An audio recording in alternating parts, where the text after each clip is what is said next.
Good evening, everyone, and welcome to another week of high school football here on YouTube.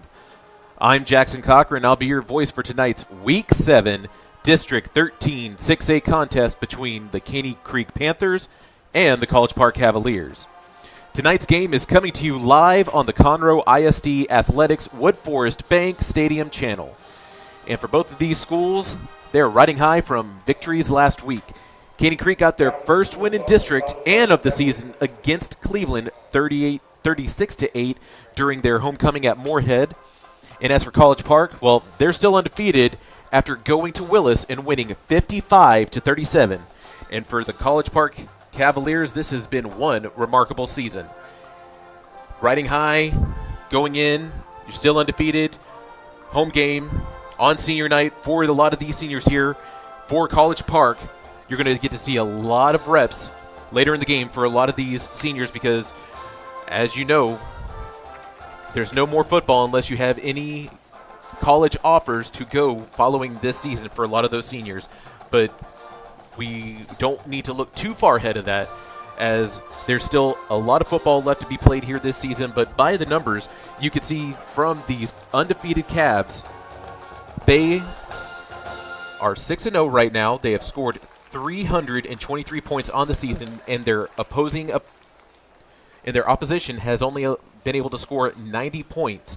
And as for Caney Creek, as I said, they had their first win of the season. They've only been able to score 43 total points on the season, and the opposition has been able to get 206. So coming into tonight's game, the College Park Cavaliers look like they can easily take another victory into the weekend tonight against Caney Creek. And for Caney Creek, what you have to do is be able to not allow these College Park Cavaliers to run up the score.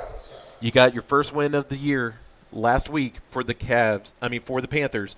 Going against the Cavs tonight, though, this team has a high-flying offense. They have so many weapons led by junior quarterback Camden Hughes. You can feed the rock to junior running back Duke Stevens, even sophomore running back Antonio Booker. Then you have an arsenal of wide receivers. You have senior wide receiver Jordan Stiles. You have a duo of juniors, Brian Snodgrass and Julian Cromartie, and I can feed you some of their numbers in a little bit, but with at least a couple of people on this roster that are all juniors, it shows that if you're going to be undefeated into this season, everything is looking promising for next year's. But we don't need to go too far ahead into the future, but just wanted to give you a little bit of a peek inside what's going on here with College Park. And on the defensive side, while College Park has been scoring outstanding numbers this year, you can look at what this defense has been able to do. And they lead the season on sacks in the district. If you just look, they have been able to sack the opposing quarterbacks at least 27 times coming into tonight. No, I'm sorry, 26.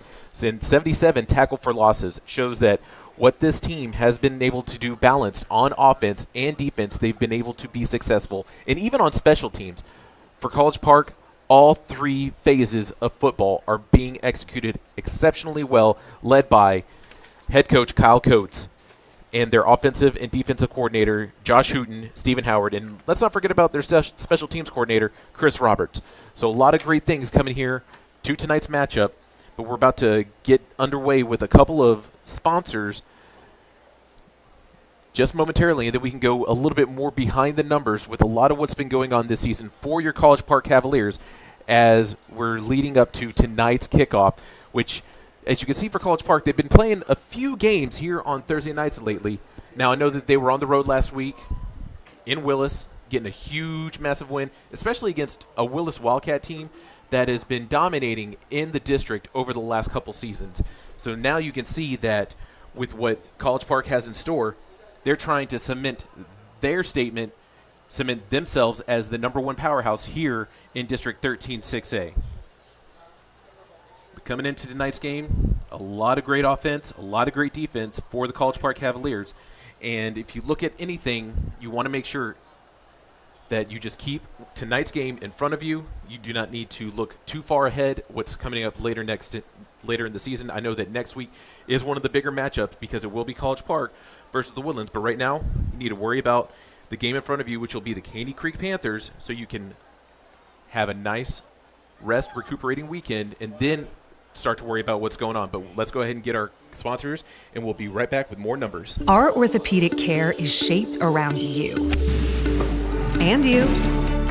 And you. Because customizing treatments and using breakthrough techniques is how your comeback starts. Like 3D printing for ultra-precise joint replacements and providing the same specialty care as we do for the Houston Rockets. So you return sooner, stronger, better. This is orthopedic care designed for you. Memorial Hermann, advancing health, personalizing care.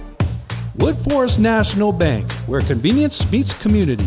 With over 30 branch locations in and around Montgomery County, we're always close by to help you with your banking needs. But we're more than just a bank, we're proud supporters of our local community, dedicated to making Montgomery County a better place to live and work. Experience the difference at Wood Forest National Bank. Convenient, caring, and committed to you.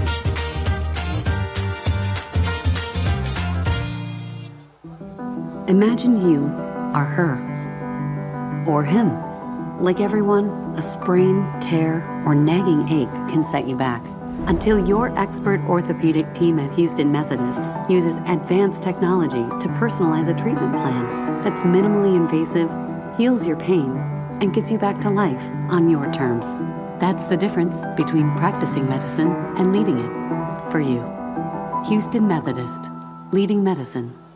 Keating Chevrolet is a proud sponsor of Conroe ISD Athletics. We're suited up to equip your team with a versatile Silverado, heavy-duty or Colorado, spacious Tahoe and Suburban, or sporty Equinox, Trax, and Trailblazer. Keating Chevrolet has a large selection of certified pre-owned. After you've left it all on the field, come pick out your next Chevrolet at Keating Chevrolet. Keating Chevrolet is pleased to partner with Conroe ISD for every game, every play, every win. Come visit us today or browse online at KeatingChevrolet.com. Thank you to our sponsors that are able to let us continue to bring you this broadcast here on the Conroe ISD Athletics Wood Forest Bank Stadium stream here in Shenandoah, Texas. And the sun is starting to set, and also some of the players are starting to make their way out of the field houses to come onto the field pending kickoff. But before we get our hype video for the College Park Cavaliers and more live shots going on right now, we'd like to continue to go over what the accomplishments coming into tonight's matchup that the College Park Cavaliers have been able to achieve. If you're looking at the rushing numbers on the season, both Duke Stevens, number 0, junior running back, has rushed for close to 300 yards, averaging 7 yards per carry with 2 rushing touchdowns. And Antonio Booker, sophomore running back, number 23, he has rushed for 246 yards on the season, and he's averaging around 9 yards per carry. And then also quarterback Camden Hughes, number 12 on your program, number 1 in your hearts. He has rushed for close to 190 yards on the season with 6 rushing touchdowns. And leading and continuing with quarterback Camden Hughes, well, throwing 158 times this year. He's completed 109 passes. That's close to a 70% completion percentage rating. And he has thrown for 21 touchdowns in the district, 2 interceptions. He has been lights out all year, and you have to also give it up to this offensive line being able to allow him the time in the pocket to make these decisions and make these reads. And whenever you look at his wide receivers, junior wide receiver number 11, Julian Cromartie, 514 yards receiving, 7 receiving touchdowns. Senior wide receiver number 1, Jordan Stiles, 340 yards receiving, 3 receiving touchdowns.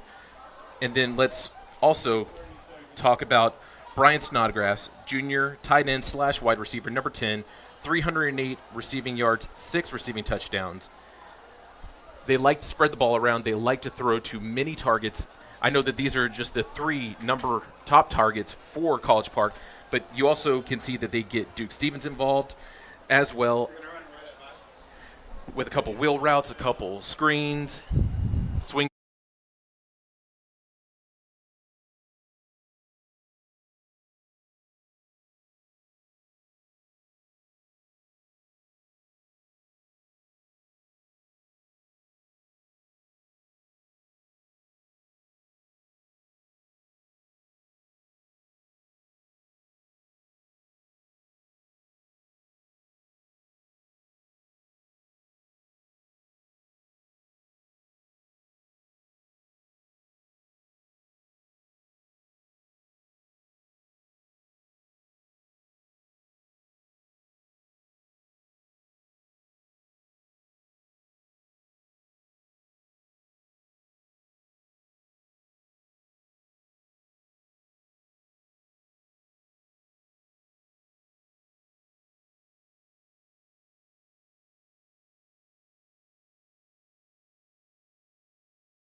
rim on the pants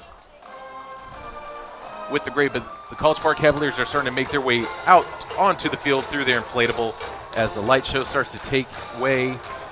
The new addition to the Woodforest Bank Stadium in the offseason. One of the biggest inflatables in the district, maybe even in the state, as they have many people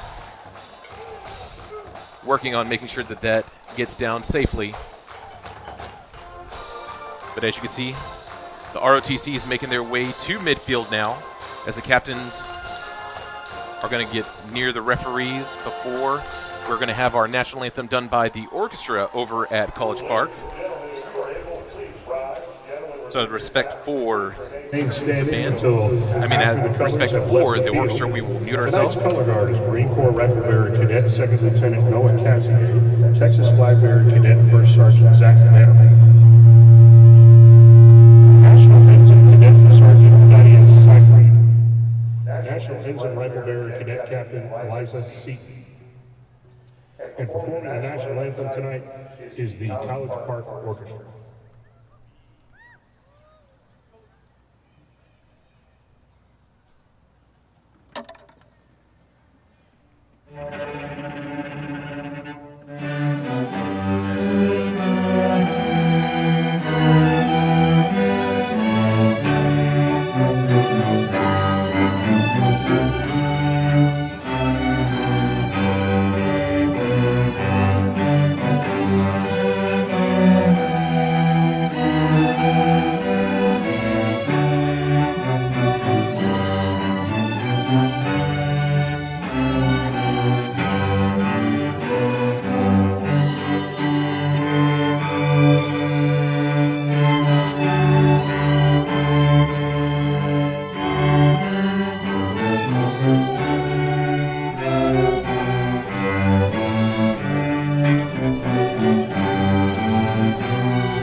Well played there from the College Park Orchestra.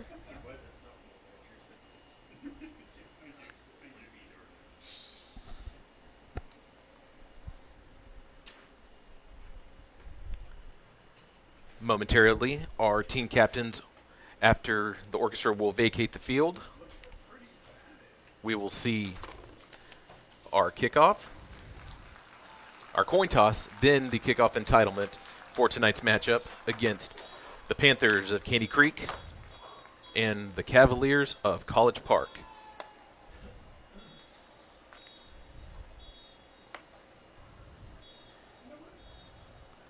Here come the captains lining up for College Park. You have quarterback Camden Hughes, number 12. Number 1, Jordan Stiles. Number 8, Lane Legger. Number 70, Cole Cook. Number 4, Marco Beltran. And number 74, Brock Minty. And on the Caney Creek side of things, you have number 99, Owen Manshak. I believe that is number 22, Andrew Hammond. Number 49, Gotti Valdez. And number 58, Isaiah Rivera.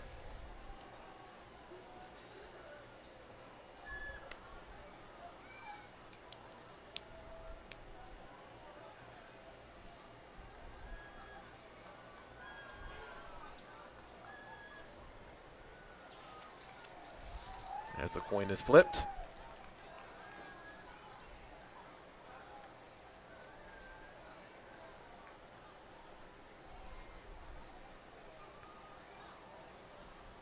Waiting.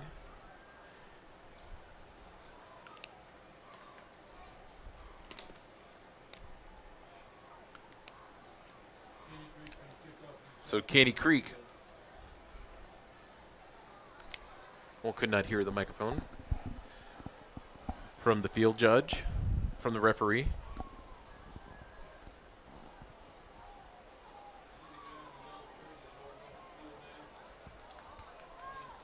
But we are going to be able to see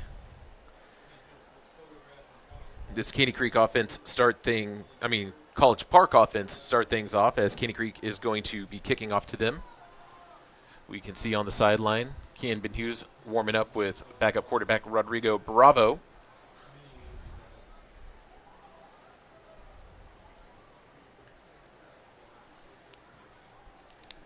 As we are waiting for both teams to bring their special teams units out onto the field.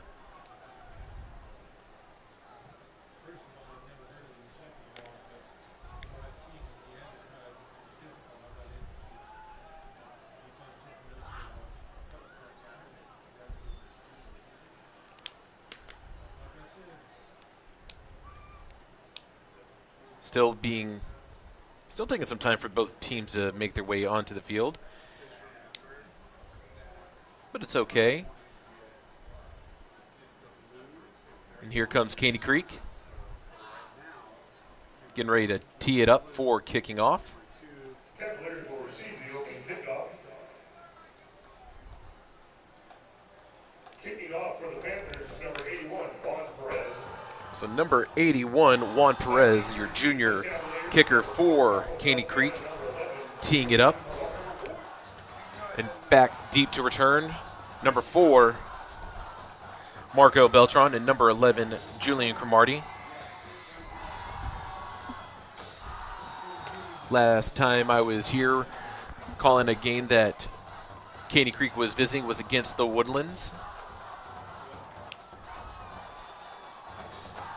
As we're ready to see what Juan Perez does, it's going to be a high pooch kick, and it's going to be returned by number 17, Braden Claybaugh, as he comes back, and it was a handoff back over to, but it's going to be a decent return, as it was a little bit of a handoff back over to Beltran. Beltran really lethal whenever it comes to being part of the return team. He already has one punt return on the season, but now we're going to get to see this College Park offense line up in their all blues tonight.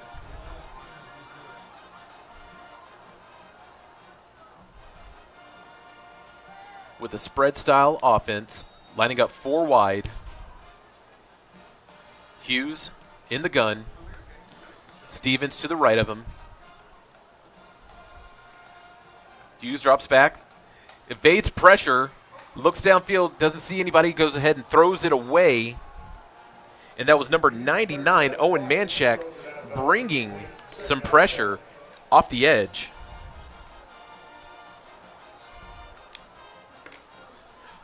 For Caney Creek. And while Manshak is one of the top defenders, along with Xavier Martinez for Caney Creek, they are not afraid to bring the heat. It's Hughes back in the gun. Styles in motion, Snodgrass in motion. They're going to bring an extra defender back there. An extra guard. As Tate Chwanek goes in motion, hands off to Stevens as he dances his way through the line. As it brings up 3rd and short now.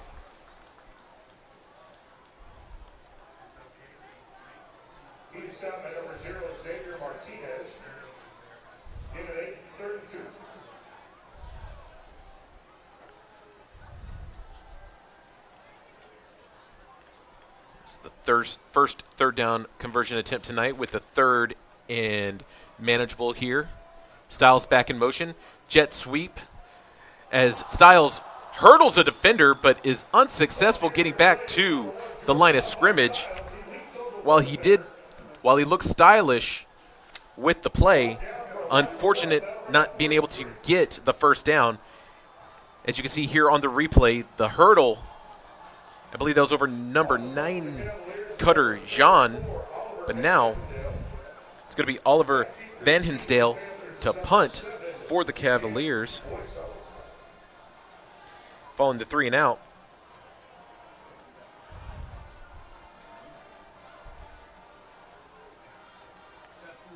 Plenty of time.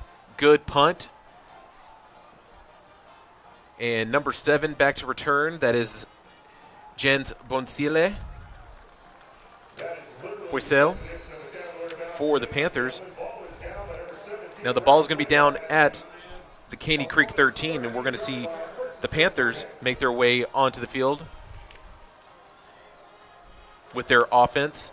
Defense is already lined up, typically going with a 3-5 style.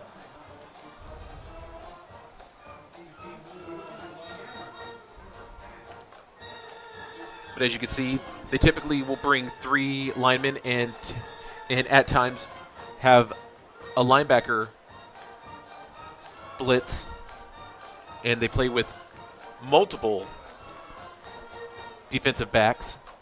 As you can see, 3 safeties and 2 corners at the moment for College Park.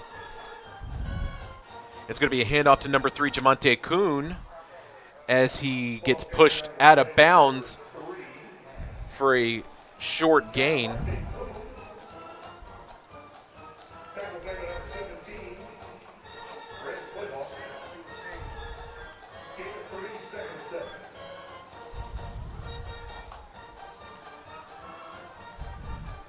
But Caleb Marshall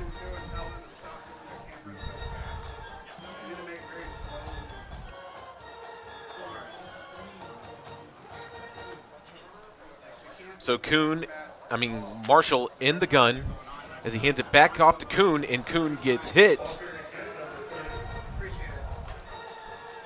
And it's going to be 3rd and short here.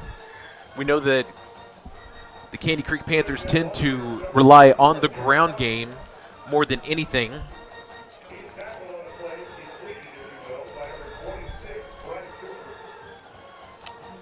And Caney Creek athletic coordinator and head coach Kendall Heineman has been with the program for a couple years now. Another handoff as he gets stuffed at the line of scrimmage. Looks like Kuhn is short.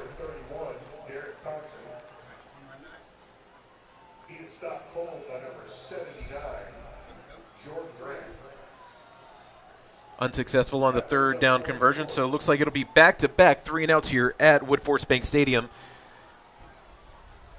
with under 3 minutes here already in the first quarter. Back to return will be Marco Beltran, who already has 1 punt return for a touchdown. And Marshall, who is your quarterback and your punter, as it gets a running start. Nice booming kick, good airtime. Trying to get it to the sideline, but Beltran going to keep it, but had a little trouble bringing it back up. Something you don't typically see from Beltran on a return. He's really good at reading the bounce, and his feet got a little ahead of him on that return.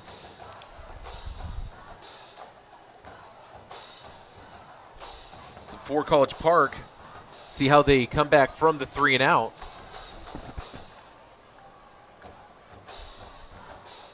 As they bring their offense back out with nice field position close to midfield, as they're going to be on their own 42 to start things off here for their 2nd possession of the night.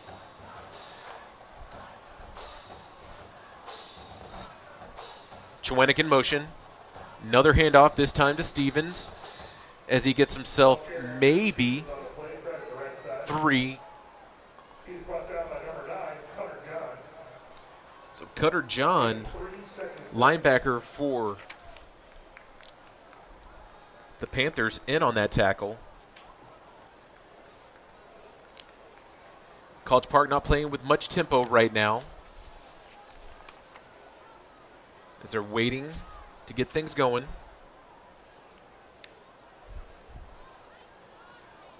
Split backs. We already have our first penalty of the night. This will be a false start.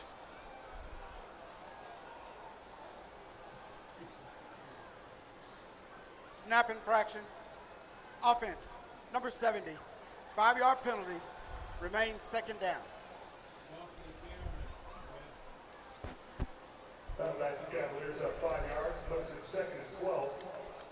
So this will put him at a 2nd and long here.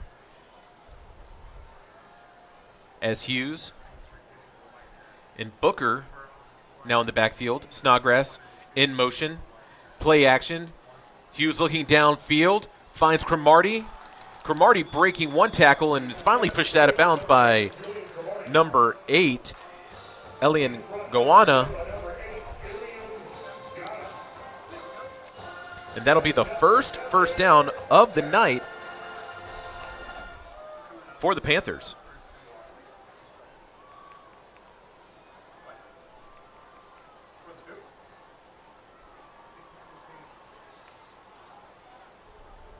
Snodgrass in motion.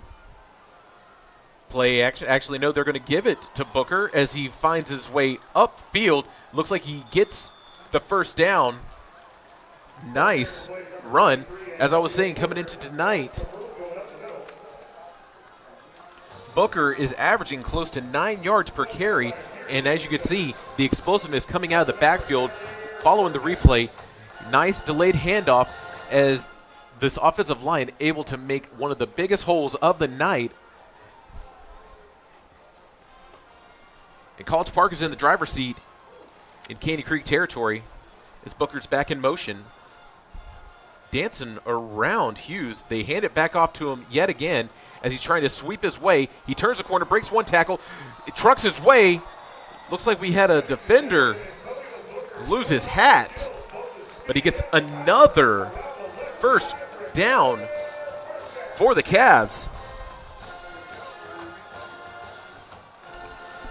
And watch this run here. As you can see, he was dancing in the backfield, kind of a delayed, but able to stretch and break a tackle, able to truck his way through the defender, finding the first down marker.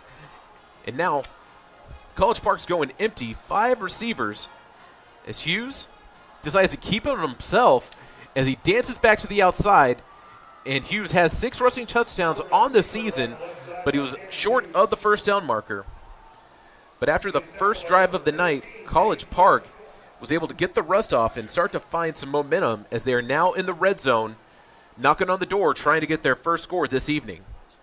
But here you go. The designed run for Hughes, just short of the sticks. Now they have a split back formation. Snodgrass, Booker, Cromartie alone on the bottom of the screen.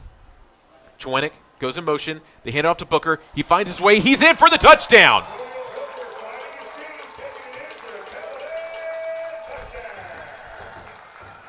Booker, 10 yards, book it.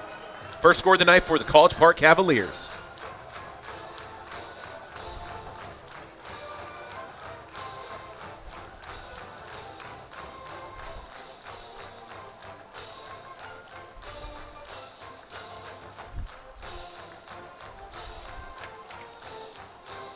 Coming out to kick will be Beckett Koch. He has been perfect on PATs this season.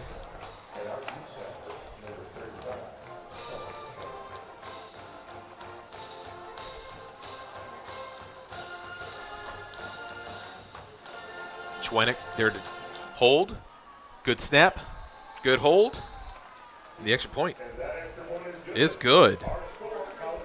Now here we are with the replay of the score. Let's break it down for you real quick. Split back. And you hand it off to Booker. Finds himself a seam. Is hit as he crosses the plane. But that is straight up 6. Now College Park leading 7-0 here in the first quarter.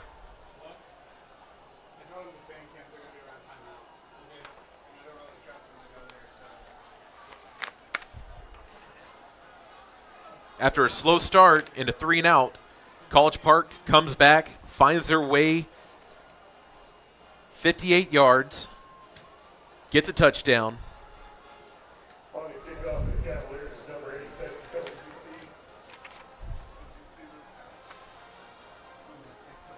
College Park is cruising with the lead here with 5:30 left here in the first quarter on senior night.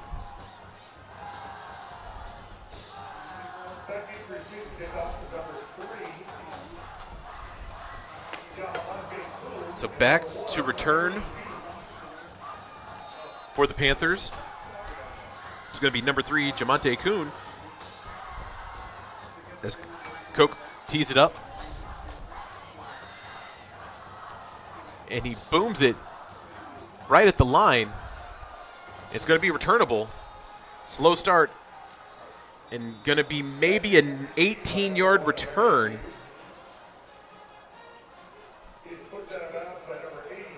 I think that was Bakari Worthy on the return for Caney Creek.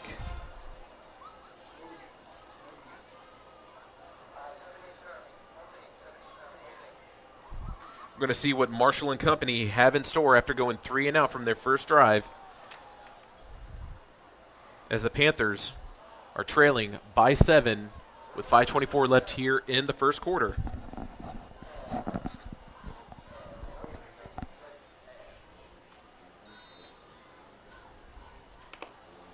One thing that the Panthers like to do is rotate running backs. This is going to be another handoff. Looks like it might have been stripped. It's going to be recovered from, they're saying that, well, the Cavaliers are signaling that they recovered the ball, but we don't have a referee ruling that it is a turnover. Loss of 3, 2nd and 13. But right now, Peyton Beckett, sophomore, is taking some snaps for this offense with his neon green shoes.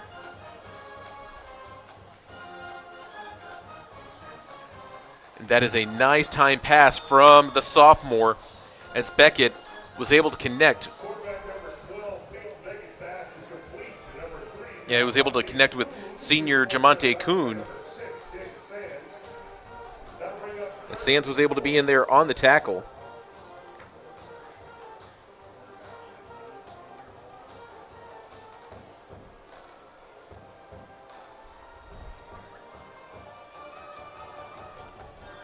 Press coverage at the top of the screen. So Beckett throwing to number 31, Derek Thompson. It's going to be an incomplete pass. And Derek Thompson is the only freshman on this Caney Creek roster that is actually seeing some starting reps.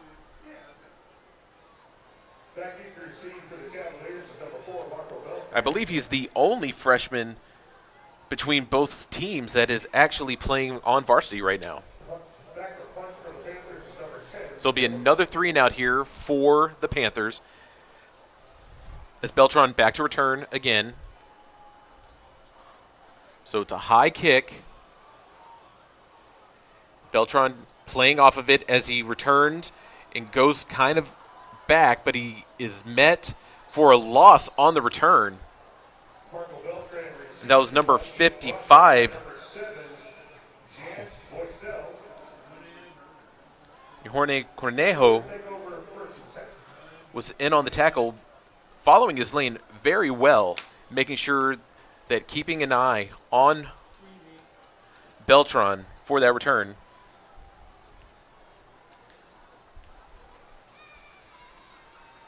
So it's now the third drive here in the first quarter.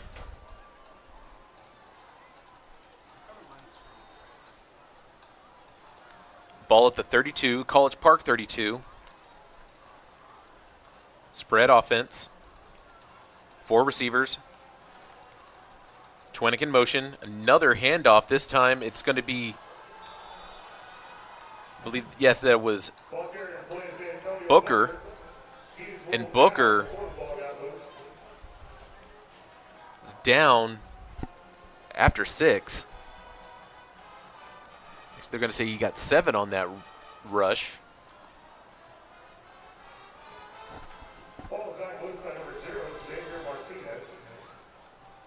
So senior linebacker Xavier Martinez was able to pop the ball out, but now, as you can see, Hughes in the gun. 3 wide receivers as Styles in motion as he dances in the backfield as they go ahead and give it to Stevens. As Stevens finds himself an easy lane as he's dancing in between defenders and is tackled in Caney Creek territory for another first down. So the elusiveness, as you can see, from the junior running back for another first down. And let's see it right here. You hand it off, and Stevens cuts, dances, breaks tackles, and is finally brought down. Play clock at 15 here.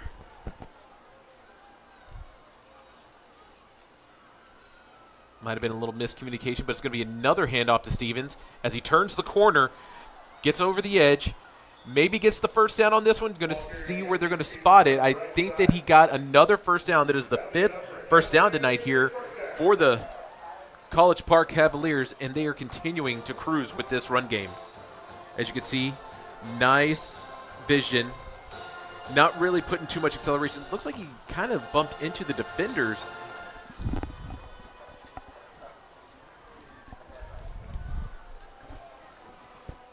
But it's now fresh set of downs.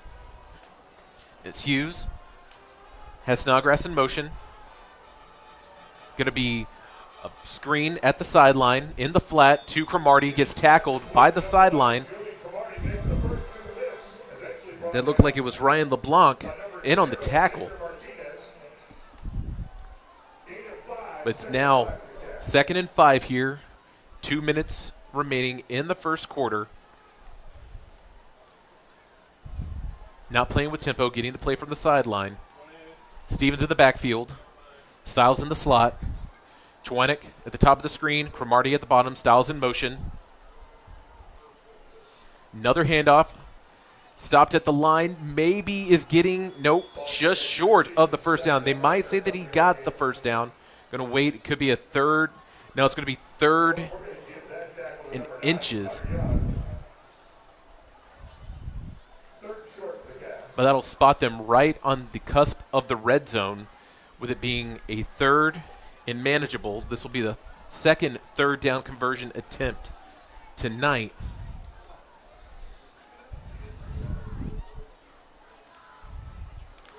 Booker in the backfield. Actually, an RPO looked like it was going to be a pitch. Looking for Styles. It was going to be an option play, but it was going to be a loss, and they're 0 for 2 right now on 3rd down conversions, but it being 4th and 2 makes you wonder, is Kyle Coates going to keep his offense on the field? And it looks like he is. Now, Beckett Koch does have a leg that he can actually, this is a manageable kick for him, but they're going to go ahead and hand it off as Booker finds himself an easy lane as he trots in for his 2nd touchdown of the night, 21 yards.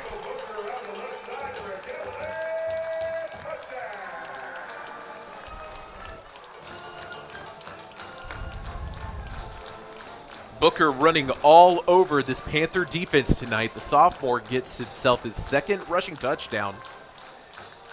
Going for it on 4th down.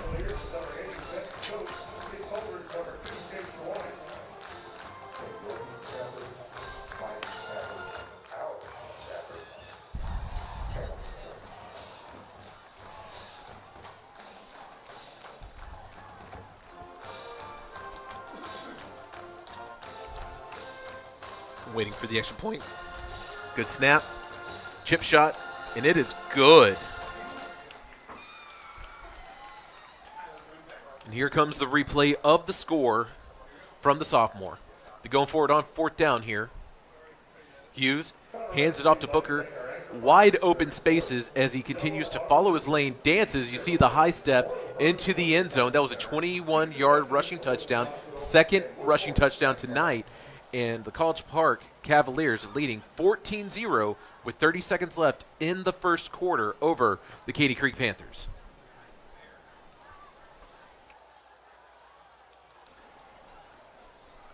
The aggressiveness from Coach Coates pays off going forward on 4th down.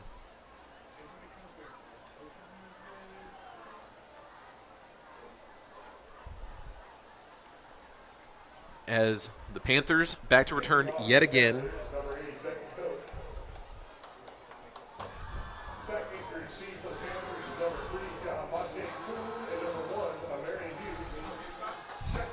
So,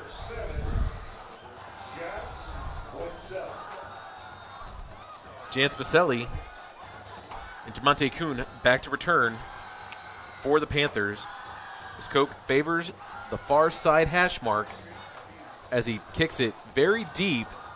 Could potentially be, it's going to be returned by the Panthers. Looks like Baselli.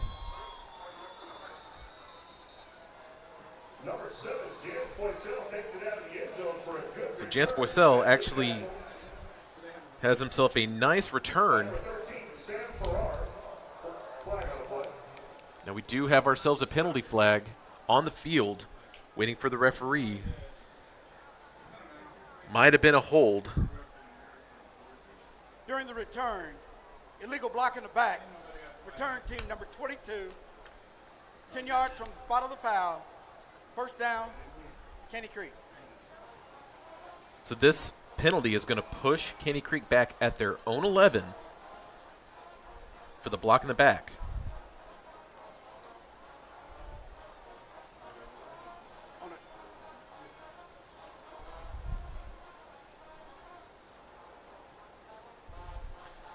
Both teams penalized one time already this evening. Panthers back-to-back 3-and-outs coming out for their third drive in the half. Still haven't found their first down.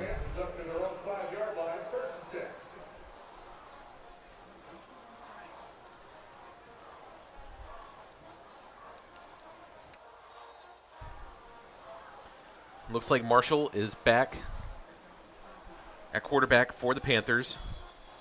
And we have ourselves another penalty marker.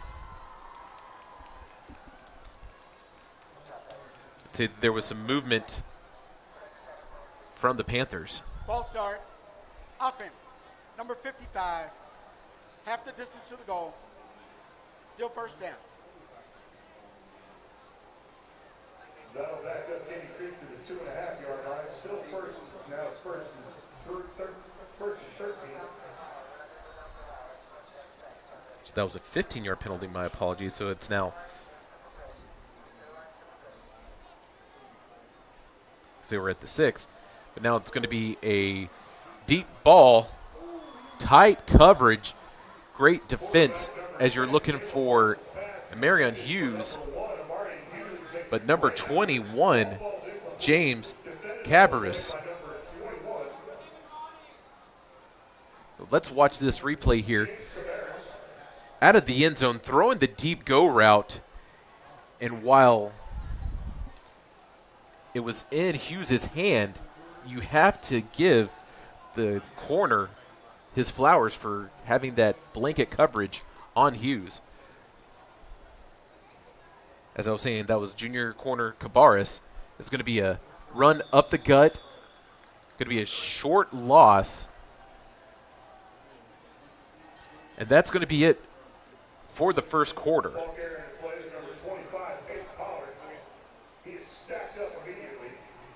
We're going to go ahead and switch sides, and we'll start with the second quarter. That is the end of the first quarter. Gullo Toyota, Gullo Mazda, and Gullo Ford are your hometown auto dealers. We have been treating customers like family since 1970. So when you're ready for a new or used vehicle, go with the name you know. Gullo, Gullo Ford, Gullo Mazda, and Gullo Toyota. Shop GulloAuto.com. ShopGullo.com.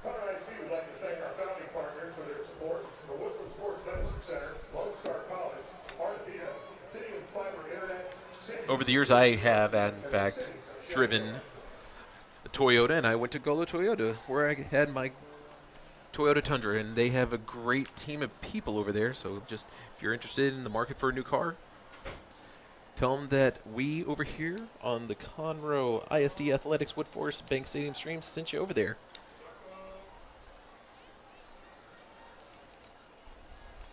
It's going to be a 3rd and 12 at the 2 as we are continuing to swap sides. The defense is lining back up.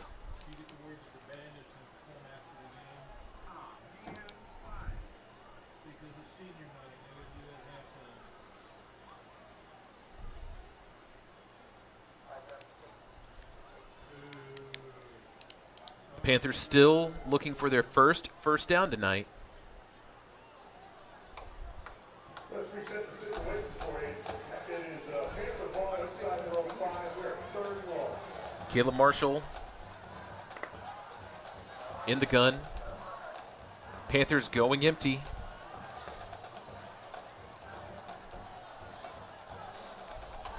Player in motion. It's a bad snap. It's going to be a safety.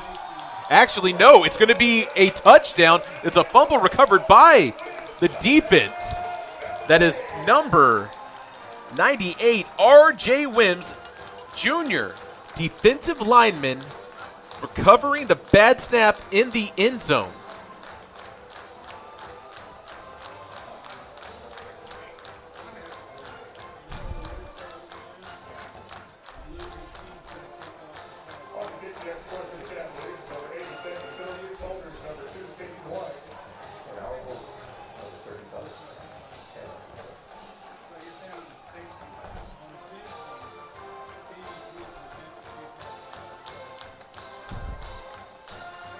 We're having some issues with one of the special teams players for College Park getting lined up now. Play clock is at 5. Coke still perfect on PATs, and he continues to keep his perfect streak alive. But let's watch the replay of the recent score.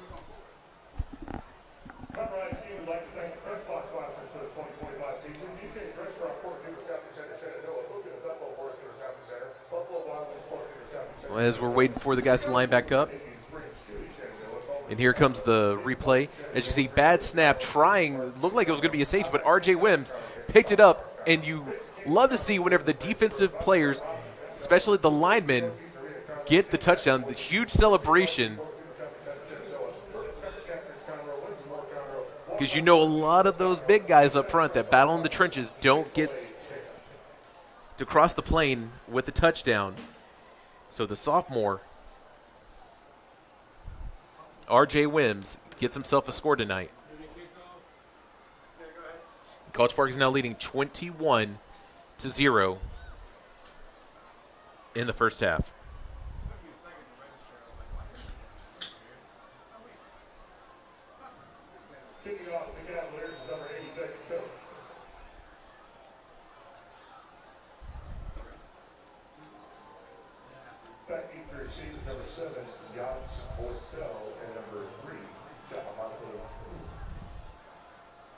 Kuhn and Bissell back to return. They might call for, nope, it's going to be returnable yet again as Bissell dances his way past the 20, spin move, and is tackled just short of the 25.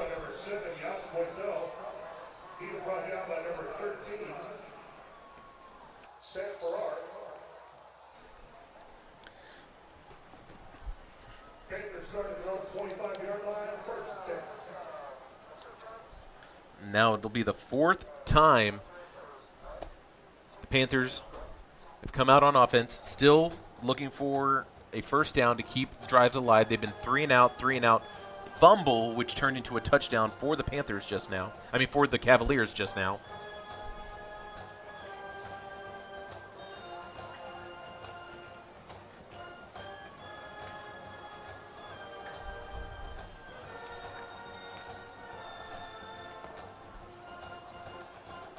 Cavs showing blitz as they bring everyone to tackle number 22, Andrew Hammond.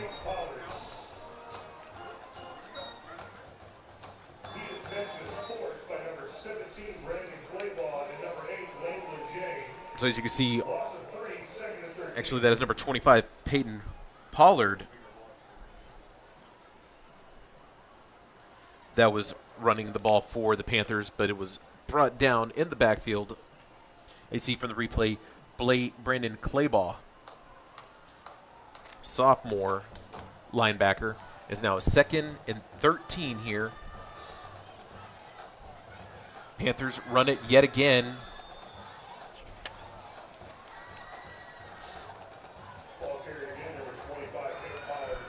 So Pollard tackled again by Claybaugh. It's now 3rd and 13.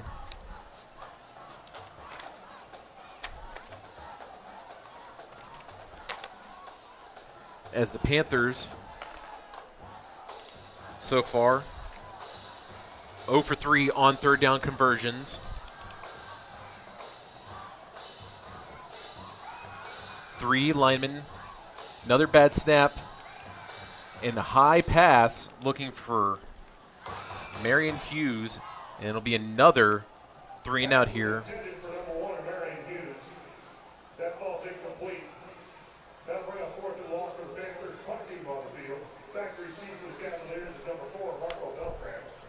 As you can see, Beltran is going to be back to return again for the Panthers. For the Cavaliers. For the Panthers, Caleb Marshall is there to punt.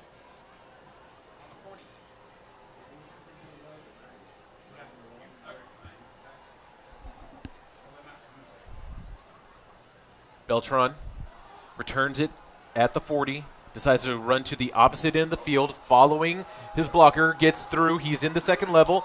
He's continuing to move downfield, and there it is. One of those great returns you can see from the senior tonight. After 2 out of ordinary returns, but let's watch the replay here of the big return. Beltran from the 40, trying to find some lane. Goes, turns that corner, gets himself following his blockers, and is pushed out with great field position. Holding, return team number 5, 10 yards from the spot of the foul, 1st down, College Park. They're going to say that Jordan White is penalized for a hold and at the spot, which will negate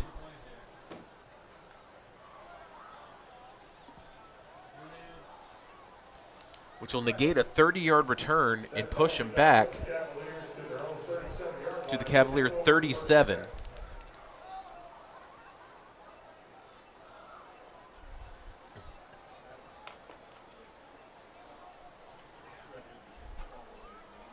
But now Hughes and company lining back up.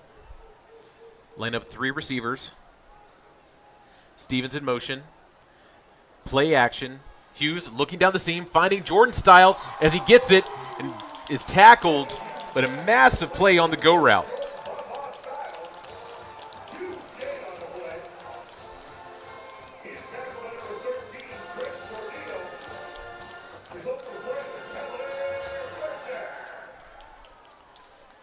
As you can see the play action, looking right down the seam.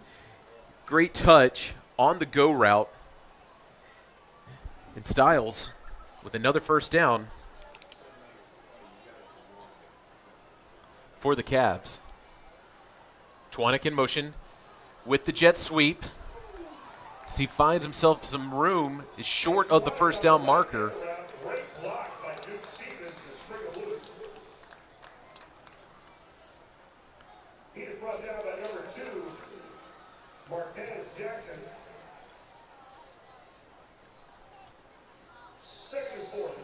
It is a 2nd and 4 here for College Park in the red zone yet again. Hughes up the seam, finds Snodgrass for the touchdown.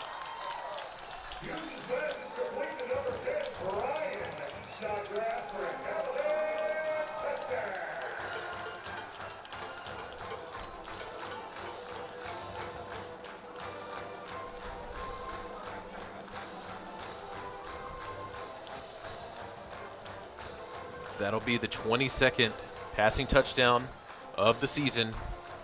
Camden Hughes. With the way he's been playing, he will be all district for sure. And that is Snodgrass's 7th receiving touchdown of the season. Good snap, good hold. And it's good. Here's the replay, the play action pass. Quick, rapid release. Snodgrass with the 15-yard reception. Caught it.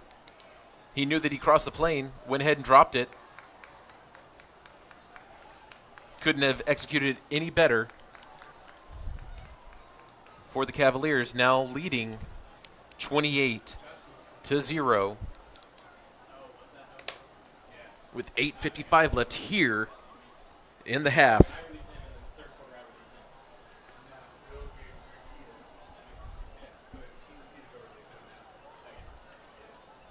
But it has been all College Park on offense and defense tonight. Defensive score and 3 offensive scores. Maybe there's a possibility of them getting a special team score as well. We know that Beltron, we saw the nice return that was pulled back from a hold. But if Beltron can find some room, he's due to run one back tonight.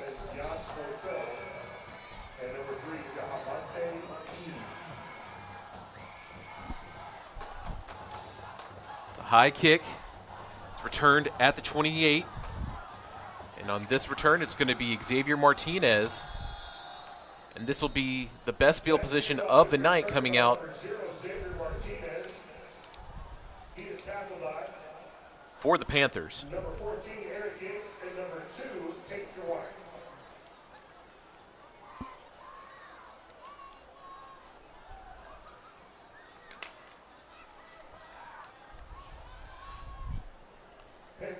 So the ball is going to be at the Caney Creek 39.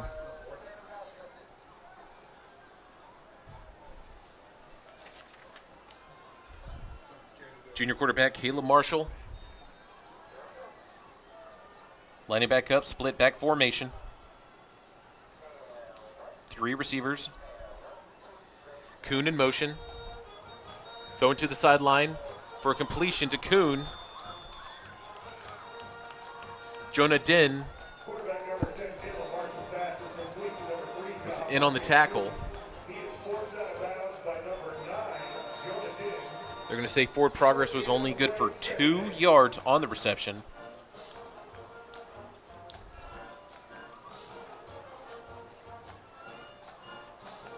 Panthers taking some time. Getting the play from the sideline. Play clock already under 15.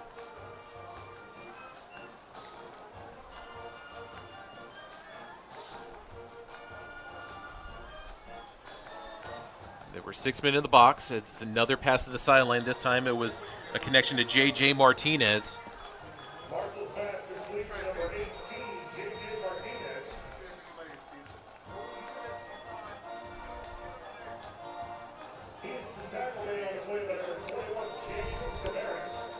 Still another short gain from the Panthers. It's now 3rd and 7.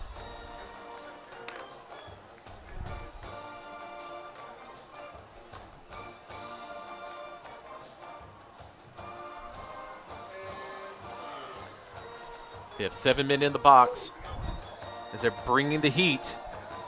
And the screen is unsuccessful as he was looking for Pollard. Quarterback Marshall's pass is intended for number 25, Peyton Pollard, under heavy pressure. Falls incomplete. 4th down for the Panthers. Punt team on the field. Back in to receive from Cavaliers, number 4, Marco Beltran. And punting for the Panthers is number 10, Caleb Marshall. And that'll be 0 for 5 on 3rd down conversions now for the Panthers as they're going to punt yet again. As Beltran lined up on the near side of the 20 to return. As Caleb Marshall getting set to punt.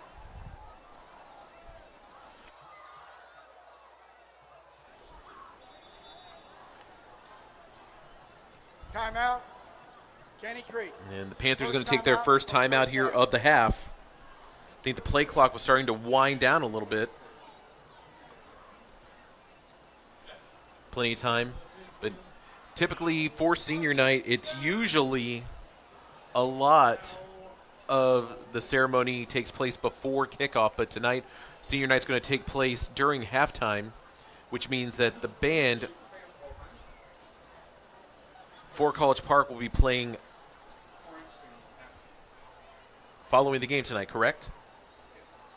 Had to get a confirmation from Ryan Dickey, our lead director tonight.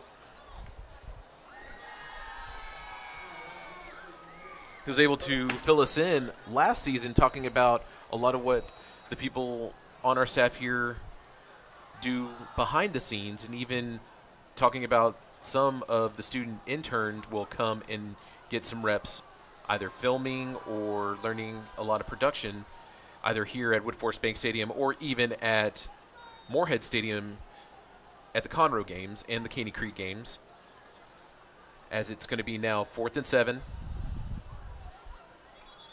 And we do have some movement.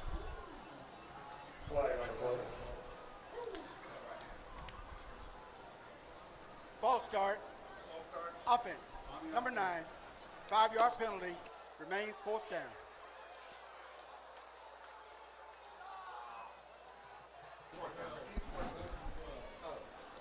That's the 3rd penalty tonight for the Panthers.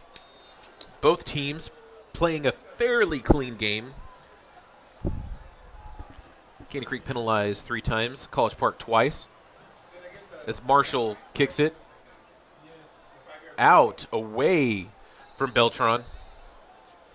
And it's going to be downed near the 35. Marshall's punt is down on the play by number 7, Janssen Boycell. Cavaliers take over first and 10. So College Park going to be lining up at the 36 with 7 minutes, 10 seconds left here in the half. They will attempt to try to find the end zone yet again.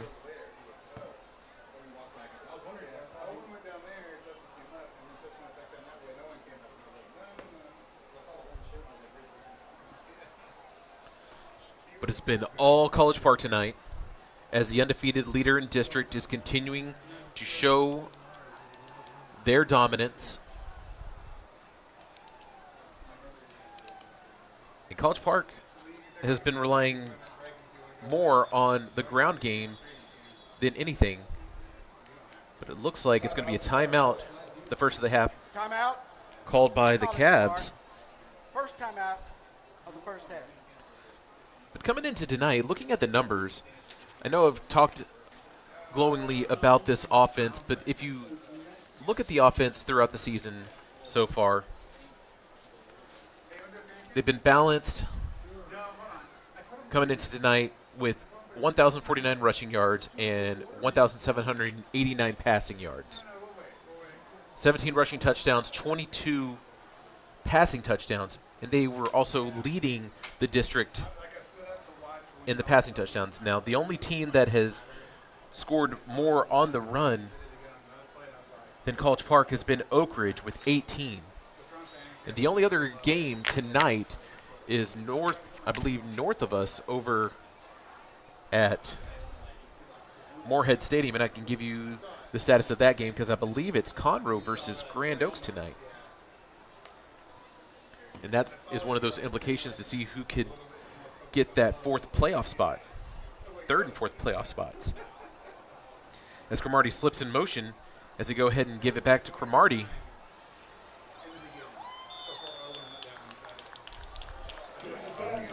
With the angle, you could say that it might have been, while it was a throwing motion of a pass, you could kind of say he was behind the quarterback on the reception, but it will be another first down here for the Cavaliers, as they're lined up right at midfield.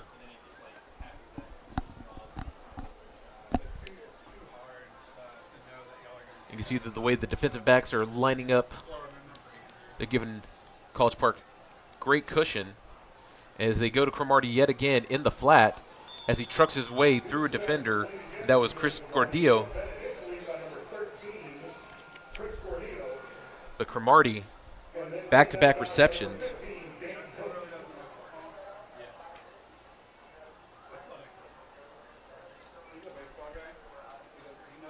It'll be a 2nd and short. You can say 2nd and medium since it's at 4 yards to go, but College Park taking their time. No sense of urgency. Hughes, plenty of time in the pocket. Actually collapses. And one thing that Hughes doesn't get sacked that often, but that 99, Owen Manshak yet again in. He brought pressure earlier, and was able to finally find his way home, and it is now the 11th sack of the season for the Caney Creek Panthers. While College Park leads the district in sacks,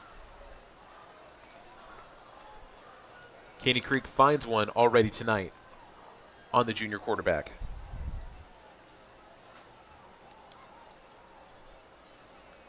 And the Cavaliers are 0 for 2 on third down conversions tonight. They're 1 for 1 on fourth down conversions. It looks like it's another timeout called. Timeout, College Park.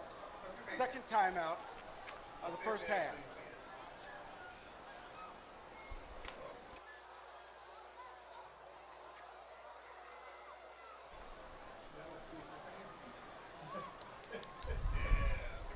Well, there's a lot of people in the stands tonight for the home crowd, trying to get people involved.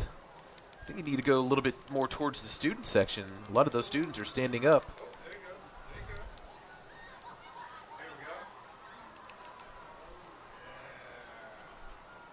As you can see, the fan cam getting involved, having some fun.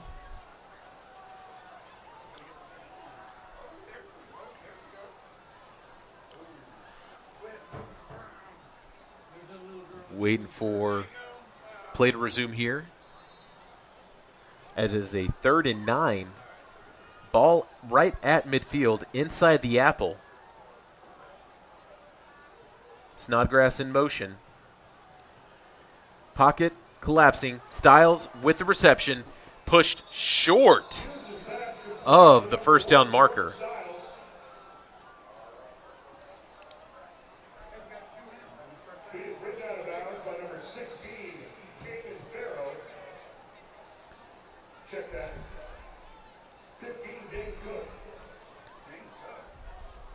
So now, 0 for 3 on third down conversions. It looks like College Park is going to keep the offense on the field yet again. The only punted on their first drive, which ended up being a 3 and out. They're 1 for 1 on fourth down conversions. Chwanik in motion. So they're going to go ahead and feed it to Booker. Booker gets himself the first down, bounces off a defender, breaking tackles. That was 3, almost 4. But Booker having himself quite the night here.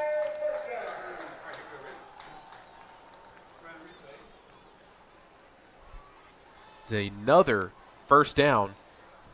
But Booker, the sophomore, getting quite the experience tonight against this Panther defense.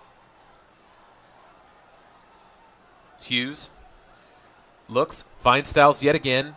Styles, one of his favorite targets as he breaks one defender, looking, hugging the sideline, tackled out of bounds. While Styles had quite a few receiving touchdowns last season, the senior only has 3 coming into tonight.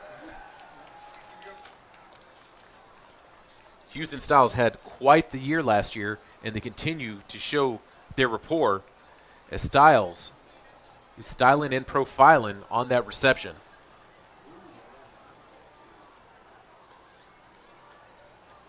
Bunch trips on the near side. Actually, going to line up with 4 receivers. Cromartie, the man alone. It's going to be a screen to Booker. As he's in there, that's the hat trick. That's his 3rd touchdown tonight.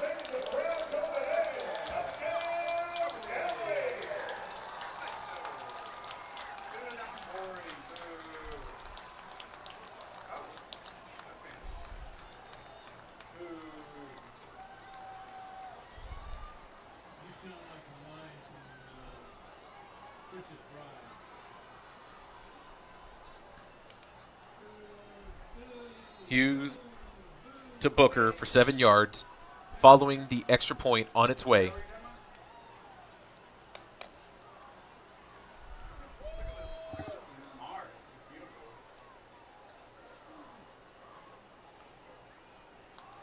Splits the uprights yet again. We'll go ahead and see the replay coming your way right here. That brings our score. Cavaliers 35, Caney Creek 0. But as you see, they lined up. Booker went in motion with 4 receivers bunched. Had the screen. Dart. It was a dart pass to Booker as he danced his way into the end zone.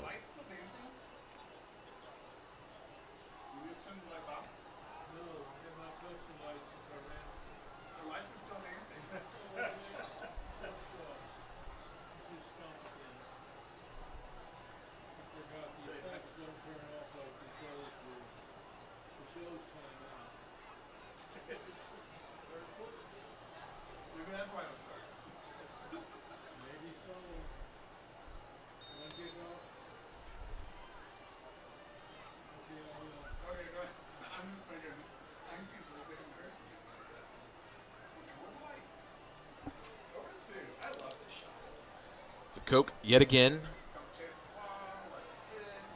The booming kick. This is actually going to be a touchback.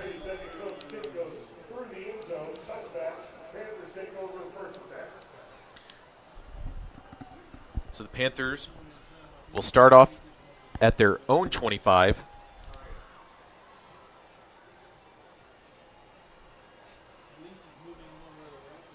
This will be their 6th drive of the half.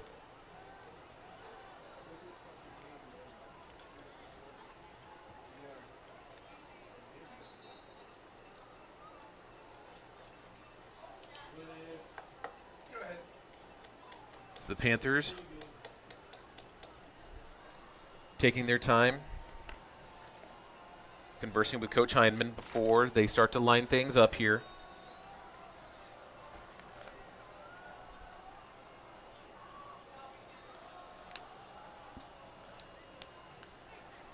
Now Beckett throws and finds his man. That is number 1, Amarian Hughes, and that'll be the first down of the night here for the Panthers.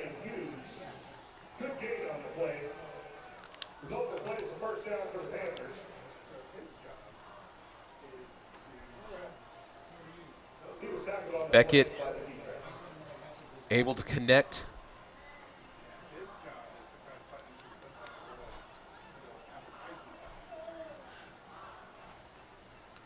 So Beckett in the gun. Kuhn in motion. They hand it off to Kuhn. He's trying to jet sweep his way, but gets tackled right back at the line of scrimmage. And is now 2nd and 10. We'll probably have ourselves 2 plays before the 2-minute timeout here. And if you're sitting at home watching, wondering, 2-minute timeout, when did we start doing this? Well, this is the first year that in the state of Texas for high school football they started implementing the 2-minute timeout. Kind of like the 2-minute warning, which is trademarked by the NFL, but we call it the 2-minute timeout. As the Panthers lining up with 4 receivers. Beckett with the rapid release, looking for Hughes yet again. It's now 3rd and 10.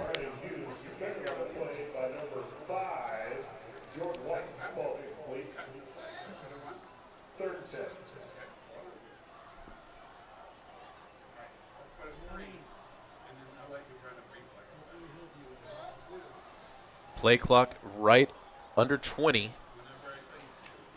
Still getting the play from the sideline.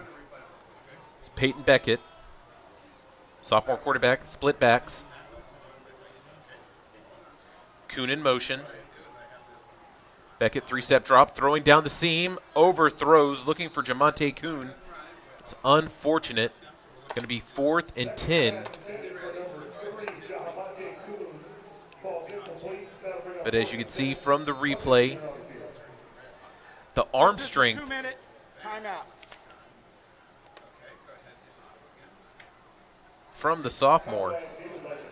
That'll be now the 2-minute timeout.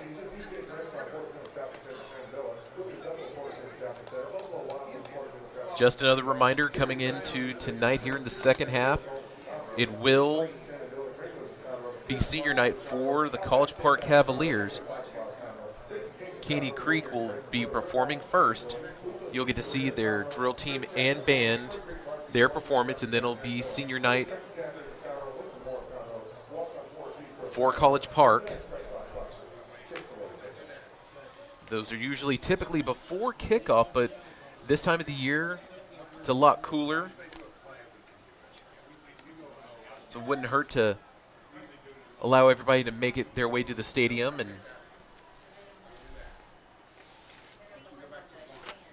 enjoy themselves for senior night during halftime.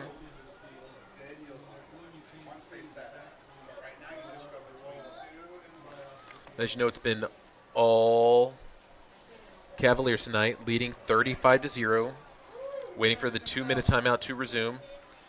If you're Coach Hyman on the Caney Creek sideline, you have to wonder, with the position we are here on the field, I know it's 4th and long, do we go for it on 4th down? Doesn't look that way. But whenever you have your starting quarterback who can also punt, there could be a chance of a trick play. But as of right now, you have Marco Beltran, senior defensive back, to return, lined up at the 25 for the Cavaliers. It's a nice, deep, booming kick, bouncing near the 25, going to the sideline. Beltran goes ahead and lets it roll out of bounds. And the Cavaliers are going to start things off. Let's say that it was going to be at the 22. They're going to say that it rolled out at the 23.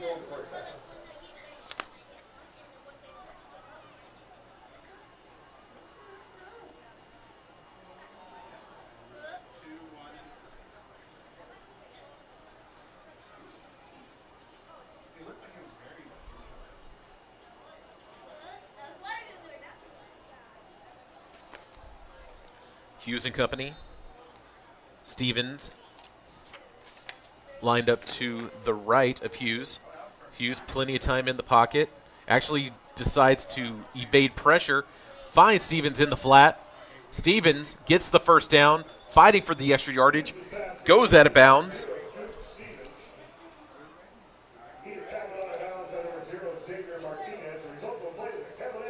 As you can see, Manchac off the edge. If not Manchac, that might have been Ryan LeBlanc.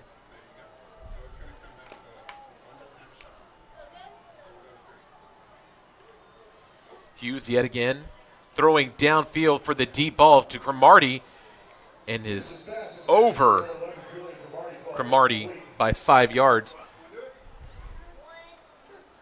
With the post route, as Hughes showing his arm strength, throwing it at least 50 yards from the backfield to the 20.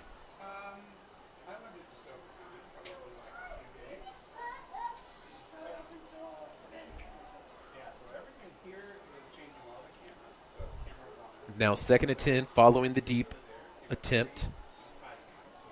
Styles goes in motion from the slot as he finds Stevens in the flat yet again with the swing pass.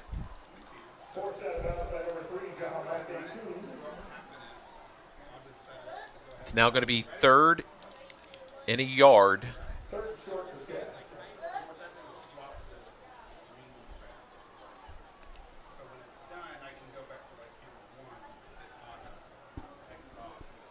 Third and 1. Snodgrass goes in motion. As you can see, the Cavaliers like to spread the ball around. They've been unsuccessful on 3rd down conversion, but they get this one now as they find Stevens again as he goes out of bounds. That is the 10th first down of the night here for the Cavs.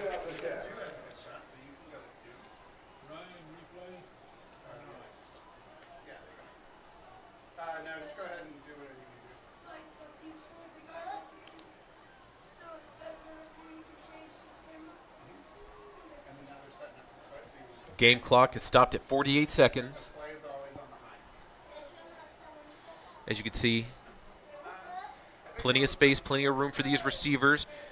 As they go to the sideline again for Cromartie as he gets himself the reception and goes out of bounds.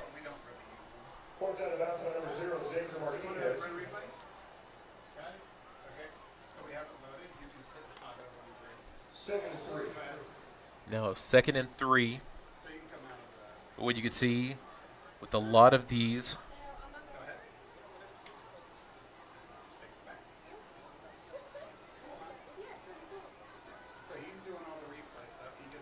bit of the wide receiver screen turn into a 7-yard gain.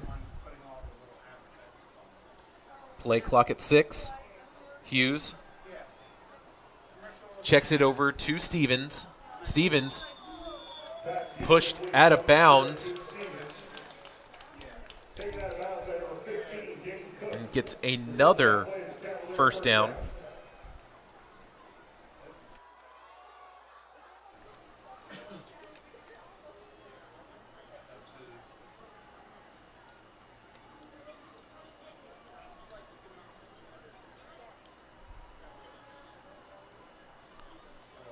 And as you can see, fresh set of downs. 23 seconds left in the half. College Park looking to score yet again. Play action. Hughes looking downfield, is evading pressure. LeBlanc, as Hughes continues to look downfield and is incomplete, out of the hands of Cromartie.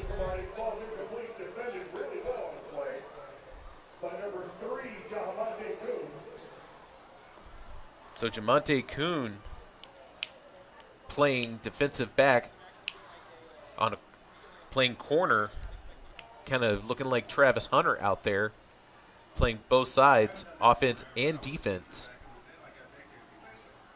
But the improvisation from Hughes. Panthers, 3 down linemen. They send 3. Looks like play is called dead. I think it might have been a timeout. False start. No, false start. Offense. Number 11. 5-yard penalty. Still 2nd down. That is the 3rd penalty this evening for Cavaliers.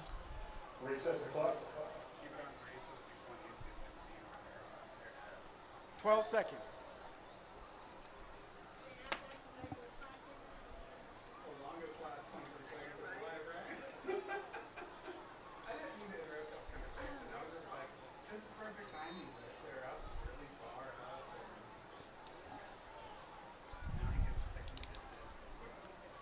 Second and 15 at the Panther 38. Hughes rolls right, looking downfield, decides to check it. Looks like Snodgrass went out of bounds.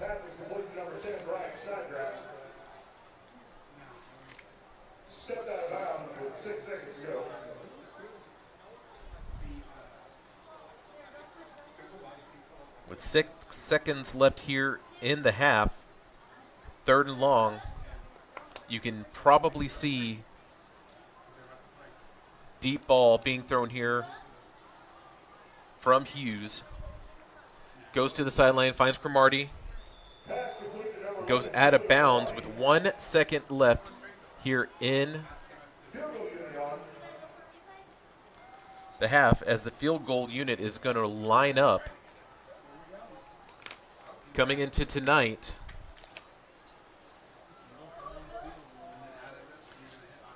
Beckett Koch. He is 10 for 10 on field goal attempts of the season. His longest of the season is a 47-yarder, and that's where he is right here, right in range.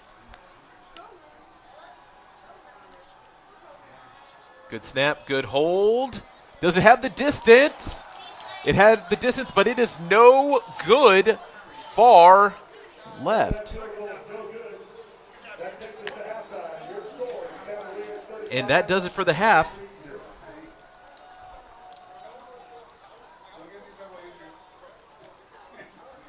It is now College Park leading 35-0 coming into halftime. As I said, it's senior night here at the bank. Caney Creek is going to start things off with their band and drill team. And then we will honor the seniors tonight. Following that, in the College Park band and drill team will perform after halftime, actually after the game concludes tonight.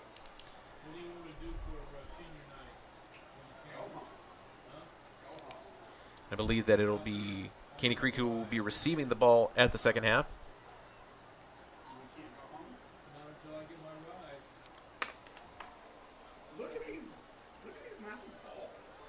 But hope you enjoy the halftime festivities. I will be back to call the second half here.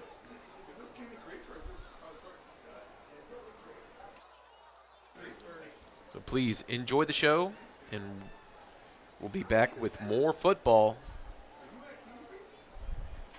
24 to 30 minutes.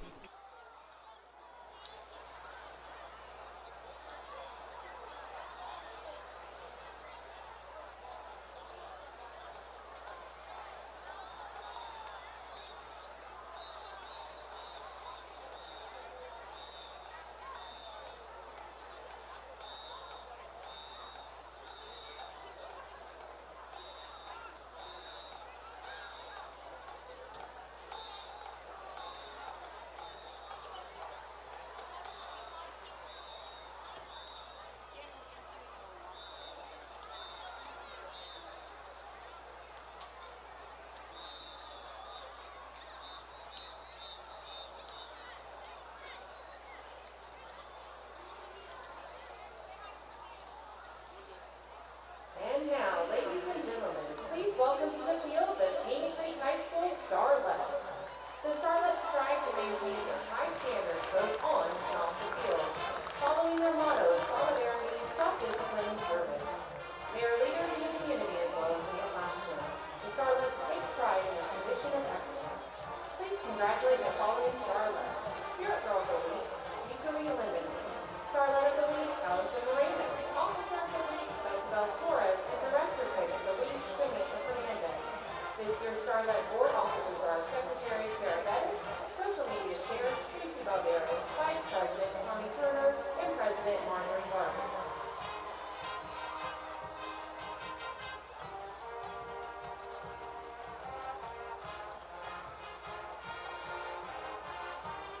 This year's dance officers are Lieutenant Eliza Ventura, Major Betsabel Torres, Lieutenant Colonel Kirsten Ralph, and Colonel Bianca Castro. Starlet's pick of Teacher of the Week is Mr. Carlos Morales. This week, the Starlets will be giving their kicker team to Moves Like Jagger, choreographed by their own dance officers.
The Starlets are under the direction of Miss Heidi Post and Miss Daniela Archella.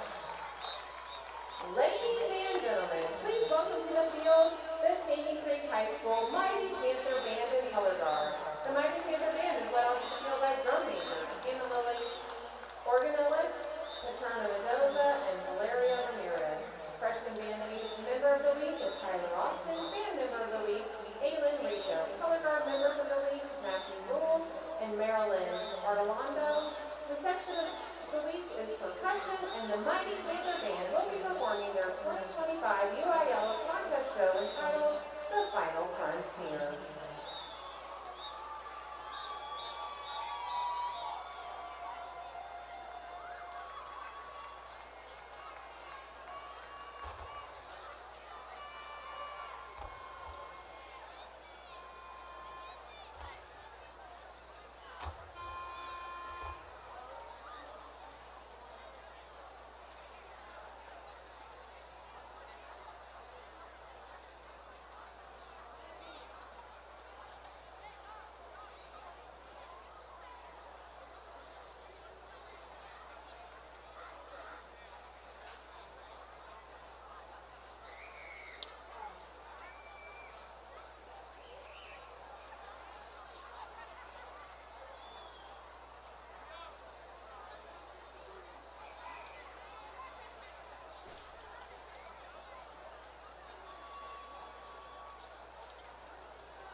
Ladies and gentlemen, performing tonight for your viewing pleasure of the award-winning programs of the College Park Cavalier Marching Band, College Park Reveliers, and our featured twirler, J.C. Conway, under the coaching of Haley Dickey and Madison McCurdy.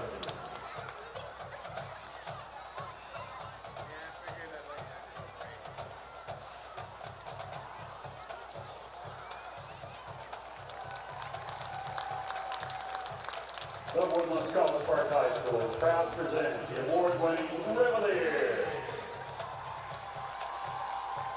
The Revelier officers are Major Kayla Sickles, Lieutenant Major Addison Belcher,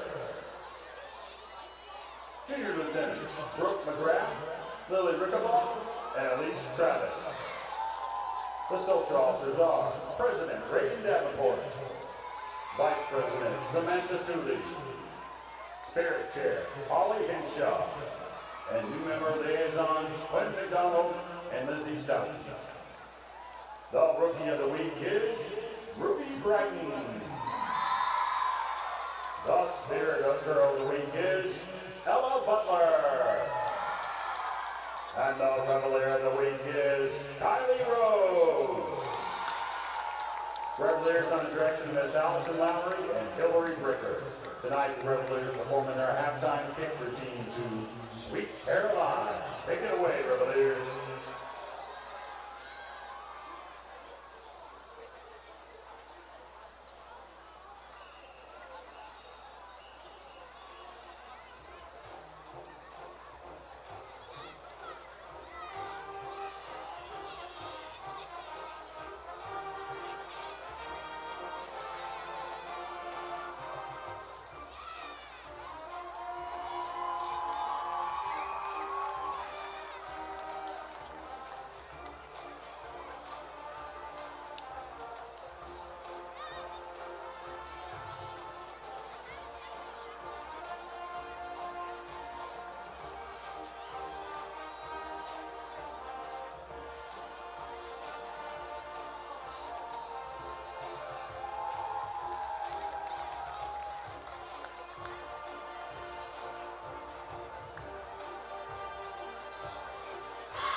Let's hear it for our College Park Reveliers and our featured twirler, J.C. Conway. Ladies and gentlemen, due to homecoming festivities, the Cavalier Marching Band will be performing its marching show immediately after the game. So stick around after the game and watch all the hard work the mighty Cavalier Marching Band is putting to perform their new show this year titled Glow. You'll be glad you stayed to watch, and traffic will definitely be better.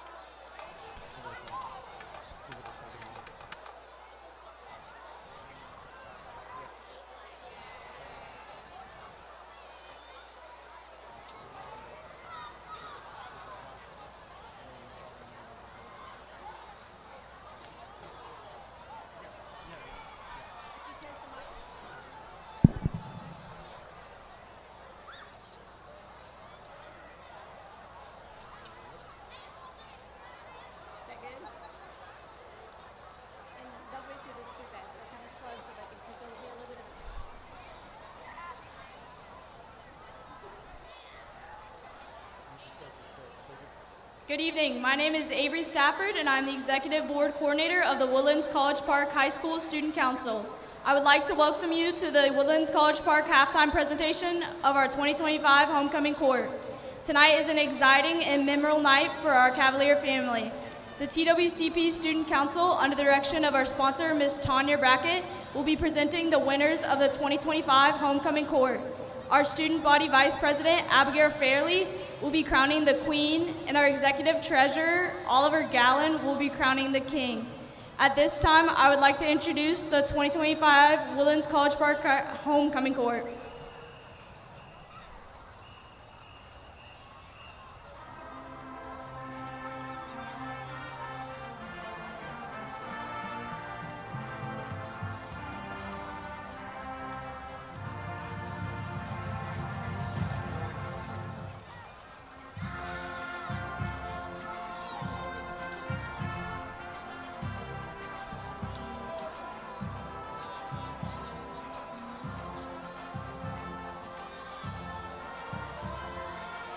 Introducing freshman representative Leah Flote, escorted tonight by her father, Mark Flote.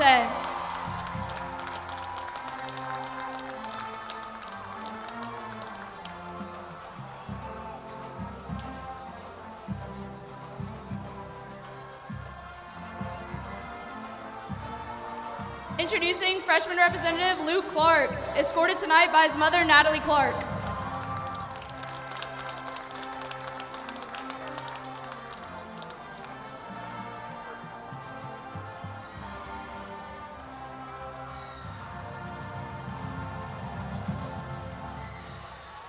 Introducing sophomore representative Michelle Guzman, escorted tonight by her father, Victor Guzman.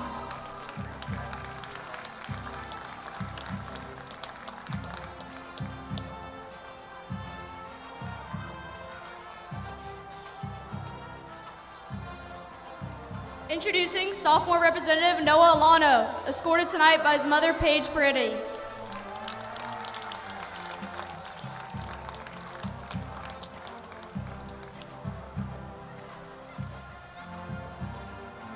Introducing junior representative Caney McKnight, escorted tonight by her father, Robert McKnight.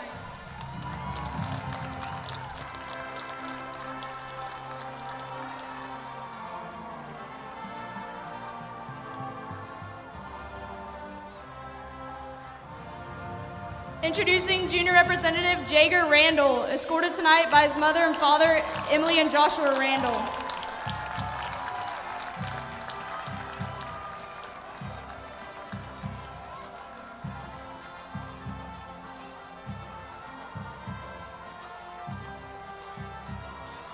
Introducing Senior Representative Grace Clevenger, escorted tonight by her father, Brian Clevenger. Grace plans to attend the University of Central Florida and major in elementary education.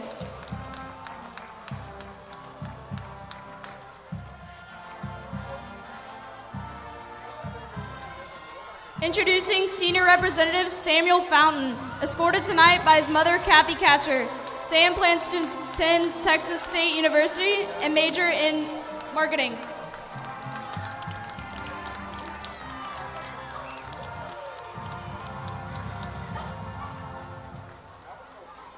Introducing Senior Representative Caroline Rodriguez, escorted tonight by her mother and father, Marion Robertson and Carlos Rodriguez. Caroline plans to attend Oklahoma State University and pursue a bachelor's in sports media.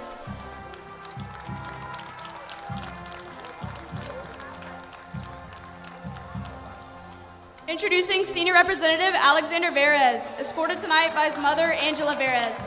Alexander plans to attend Texas A&M University and major in business.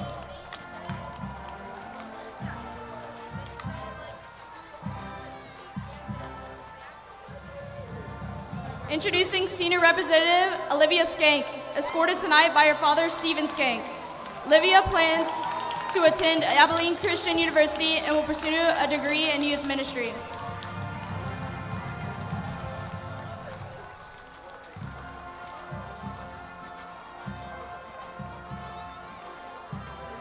Introducing Senior Representative Lincoln Wilson, escorted tonight by his mother and father, Vanessa and Mike Wilson. Lincoln plans to attend Arizona State University and pursue a Bachelor's of Science in Aeronautical and Management Technology.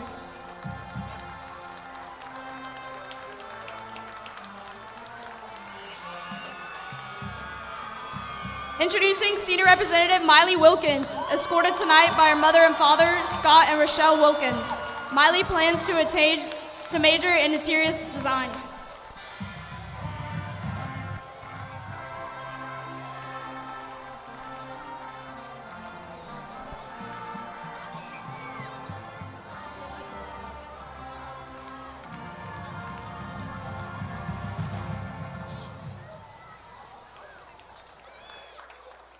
And now, at this time, I would like to announce the winners of the Woodlands College Park High School's 2025 Homecoming King and Queen. Your 2025 Homecoming King is Senior Representative Alex Verez. Congratulations.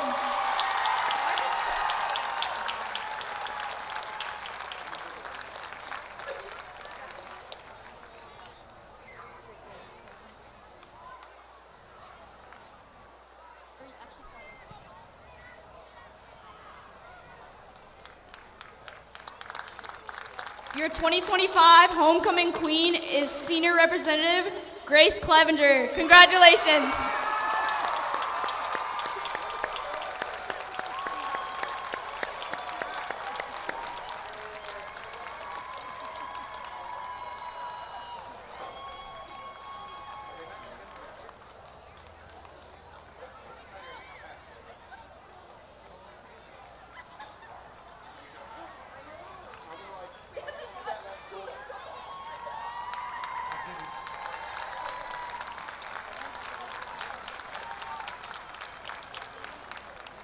Congratulations to all the Woodlands College Park High School's 2025 Homecoming Corps.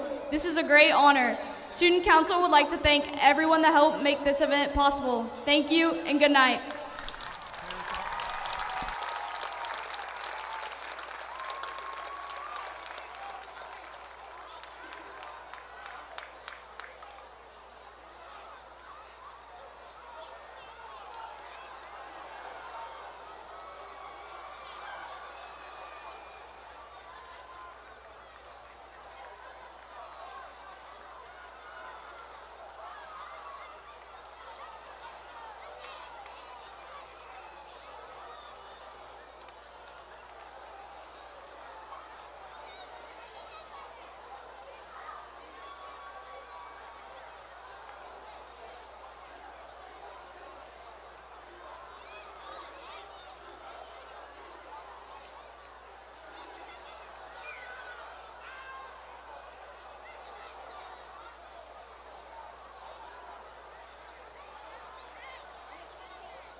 Well, welcome back to the game, everybody. I do apologize. I was under the impression that it was senior night. I do apologize to the homecoming king and queen for College Park. Congratulations to you both. That is a fumble on my end, was not put on my rundown for tonight. I'm not trying to put any blame on anybody. That is all I knew is that the band was performing after the game for College Park, but All in all, congratulations to our new homecoming king and queen for College Park.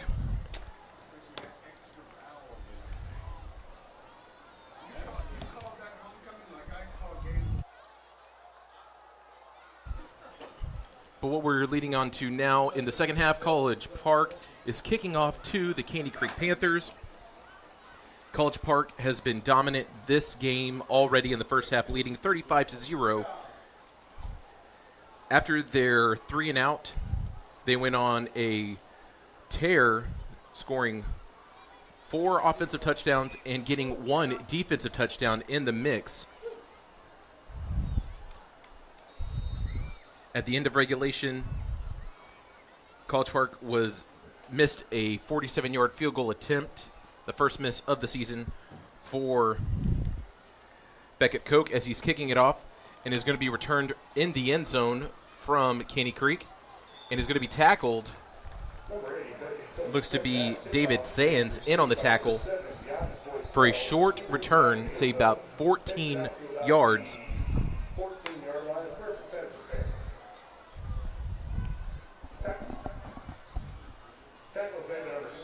Now looking at things on the Caney Creek side, offensively, 2 3-and-outs, a fumble, which led to the defensive score by R.J. Wims, another back-to-back 3-and-outs, and then were able to punt, but they were able to get their first down off of their 6th drive of the evening.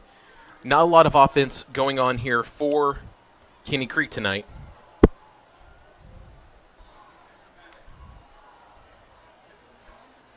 As sophomore quarterback Peyton Beckett back in the shotgun.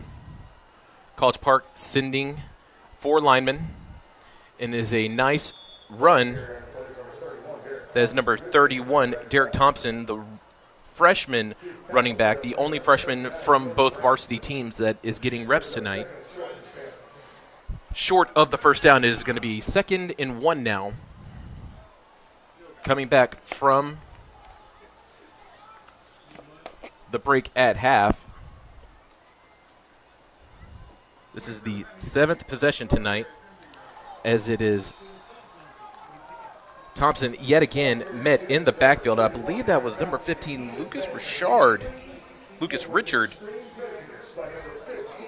The massive tackle for loss.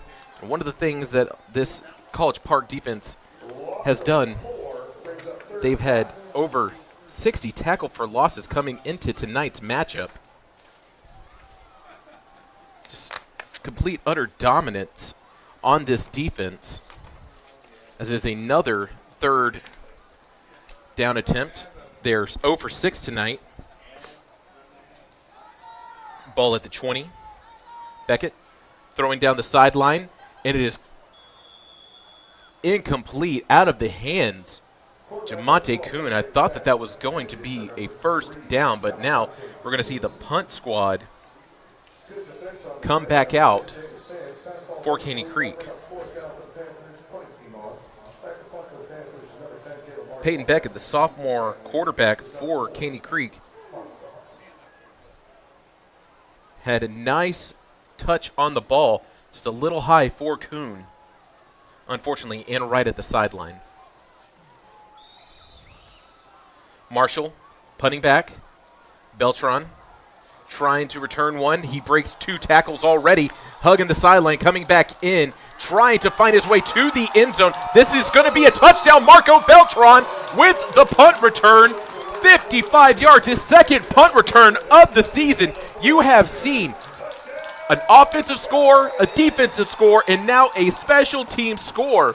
All 3 phases for this College Park squad. And Beltran, yet again, finding the end zone on the punt return.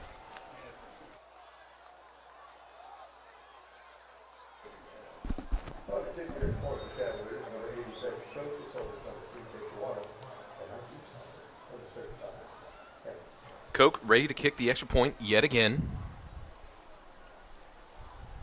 Chwanek, your holder. Snap, hold. Splits the uprights, almost getting the referee. Here comes the replay. So Marshall punting it back. You're going to see Beltran return it from the 45. Shoestring tackles missed as he cuts it back in, sees a lane. The way that he can start and stop on a dime and finds the angle, gets in his second punt return of the season. And the senior getting it done yet again for a second punt return for touchdown of the season. College Park extending their lead 42-0 here at Woodforest Bank Stadium.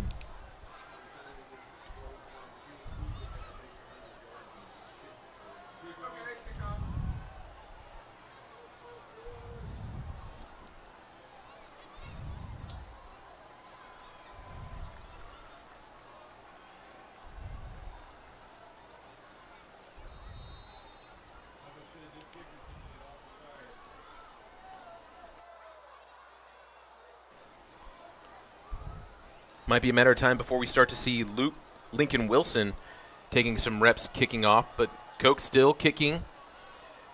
Gets it into the end zone. It's going to be a touchback. This will be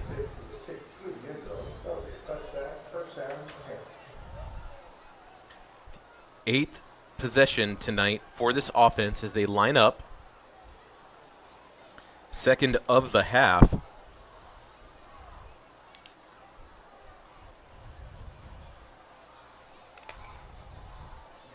Caney Creek has been taking turns splitting time between Caleb Marshall and Peyton Beckett under center.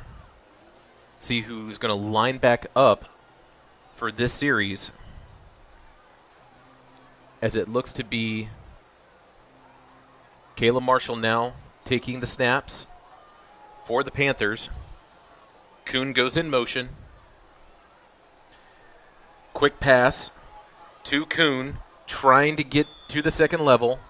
Finds himself midway. Could say that is a 4 to 5 yard reception.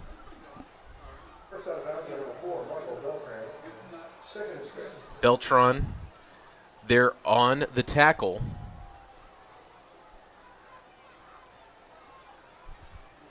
Second and 6. Now for the Panthers. Marshall hands it off to Thompson. Thompson, unable to get anywhere, gets tackled for 5 yards. And there they are yet again. The Panther front line winning in the trenches as they continue to show their dominance with another tackle for loss. Forgive me for misspeaking earlier. I was saying that they were at least 60 tackle for losses on the season. No, coming into tonight's game, the College Park Cavaliers have had 77 tackle for losses, and you know that they've already passed 80 on the night for the season against these Panthers. Pump fake as they find Hughes in the middle of the field, and it's another third down, looking to be another 3 and out here for the Panthers.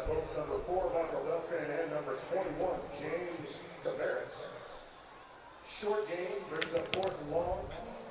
Punting unit on. Punting for the Panthers will be number 10, Caleb Marshall. And back so Marshall's back to punt yet again.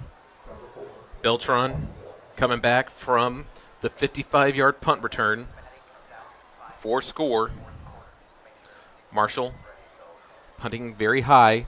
This is going to be returnable for Beltran. And actually, he decides to lay off as Jans Bissell. But Amarian Hughes was able to down the play, and now we're going to get to see the first drive of the half for the College Park Cavaliers. Few stats of the evening from the first half. 2 for 2 on 4th down conversions, 1 for 5 on 3rd down conversions, 11 first downs, penalized 3 times. And besides the first drive and the last drive, you had a 3-and-out and a missed field goal, but other than that, successful finding the end zone. As they give the ball to Stevens as he dances his way through the line. He glides and gets tackled after a 4-yard gain.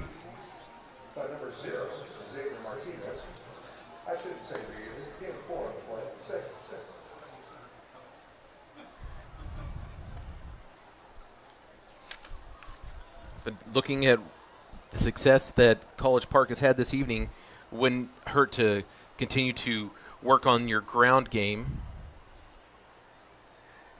As Stevens goes in motion with the swing pass in the backfield, finds himself short of the first down marker.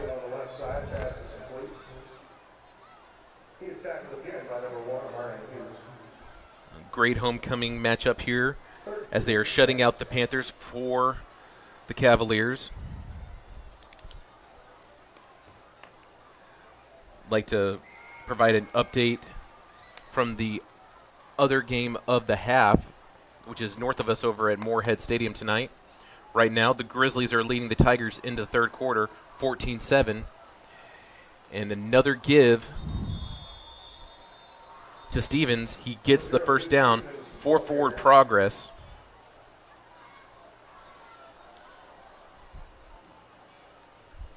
If you wish to leave this channel to go to our sister channel, which is the Conroe ISD Athletics Moorhead Stadium stream. Just giving you the channel in case you were interested in seeing what is going on with that matchup, which is going on right now, which has big playoff implications as they go ahead and give the ball to Booker. And Booker, who's been averaging 9 on the season, is there yet again as he gets 9, running between the tackles. Actually, they're going to say that he was down after an 8-yard gain, but Booker having himself quite the night, 2 rushing touchdowns, 1 receiving touchdown. In soccer terms, that would be a hat trick, or European football, if you fancy that. Now Booker lined up to the right of Hughes. Play action. Hughes drops back, looks downfield, up the seam, finds Jordan Stiles as he's down in the red zone. Stiles yet again being one of the top targets Hughes likes to look to.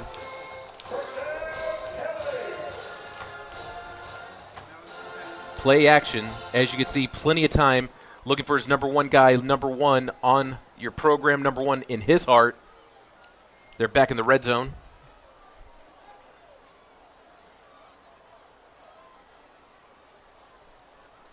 Trips at the top of the screen as Chwanik goes in motion. Hughes throws. Booker, yet again, Booker keeping it. He's going to try to cross the plate. He does. He's in for another touchdown. That's 4 of the night.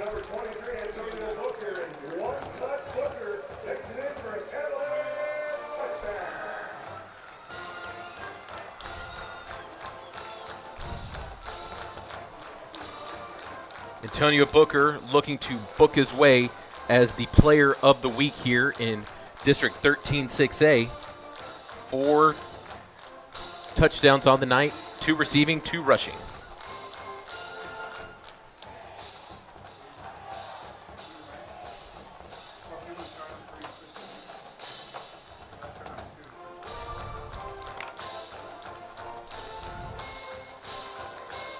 And the extra point is good. Beckett Koch still perfect. So as you can see, bit of a swing pass. Booker cuts back and dances his way into the end zone. That is his 4th again for the night. 2 receiving, 2 rushing. If you go by the numbers, he now has 6 rushing touchdowns on the season.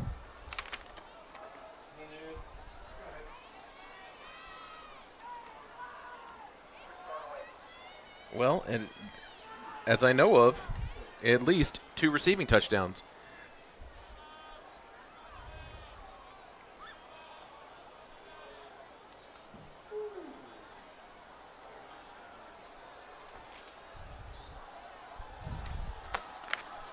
Anyways, it's been all College Park, all Cavs.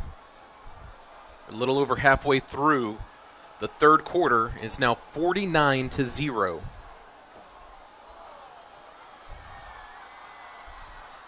Koch kicking it deep. It's going to be returnable at the 3. Number 8, making Coach Gideon's return by number 7, Yachts Boycell. So Boycell, I'd say he gets back to the 25-26 on the return.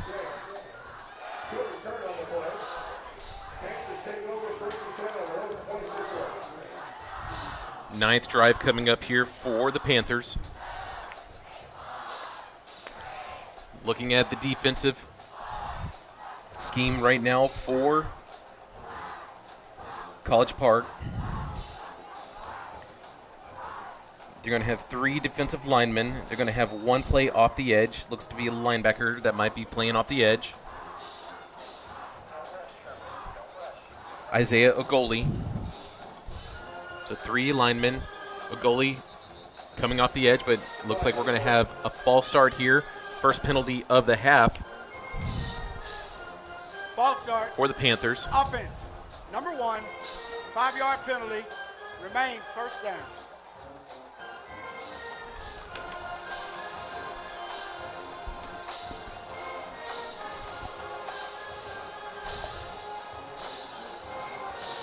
Fairly clean game on penalties tonight from both squads.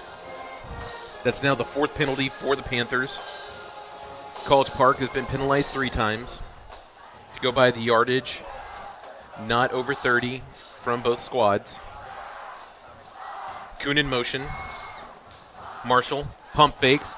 Pocket collapses. He rolls to his left. Going to keep it himself. Gets pushed out of bounds. That was number 13, Sam Farrer.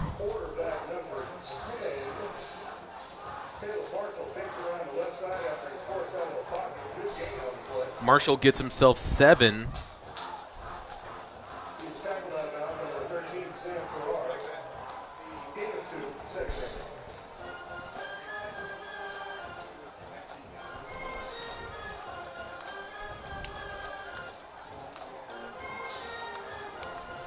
It's College Park defense stacking the box right now, playing tight in their coverage. Marshall with the screen. It's going to be a big first down, big gain here for the Panthers as he's now into College Park territory. Looks like Kuhn can go all the way. Kuhn, he is in for a touchdown.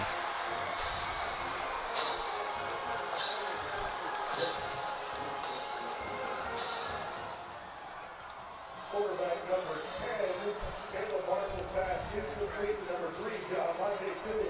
He takes it the length of the field for a Panther touchdown.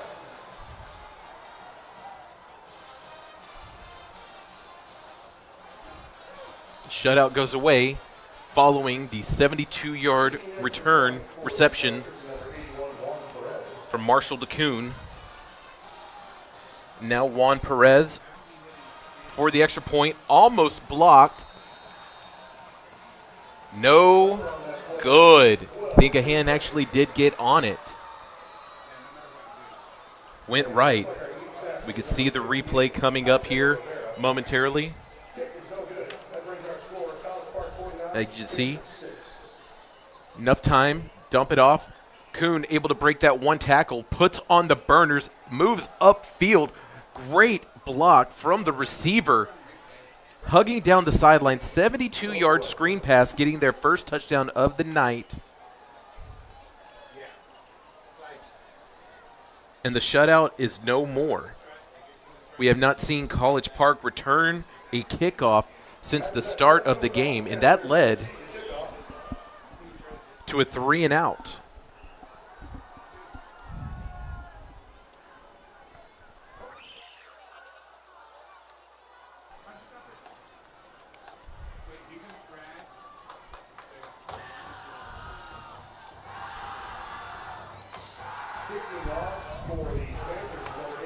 So back to return. For the Cavs, I do see Duke Stevens back there and Beltran lined up near the 15. But as you can see, College Park is playing a whole lot closer for a return. It's a high pooch kick.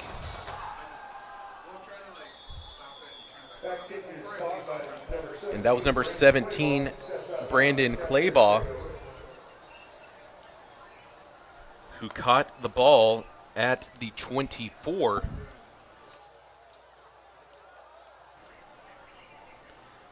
And now we're going to see the offense for their second time for College Park this half. 4:15 left here in the third quarter. 16:15 left in the contest. College Park leading 49-6.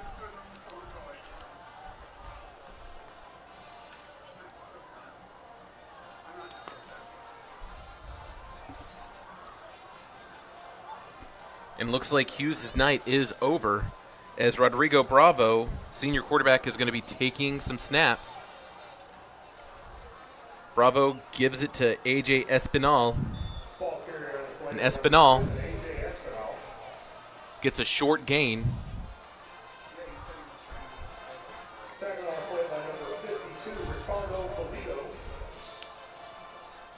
So a lot of the first team starters are now getting the night off while they're still on the sideline near the offensive coordinator, but with the lead that they have here, let's give the other guys some reps.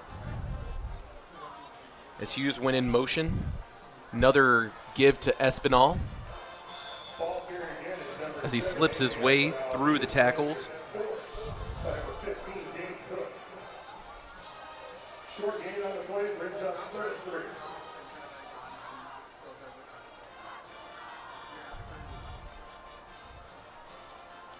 It's now another third down. Play clock at 20. Bravo directing at the line as he's announcing the play. Man in motion.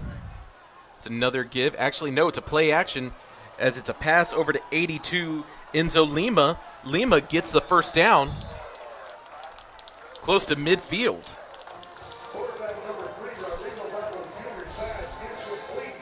So the play action fooled the defense, fooled the announcer up here in the booth. Let's watch this replay as Lima gets the swing pass and gets the first down. Massive gain to keep this drive alive here with 2.5 left in the third quarter.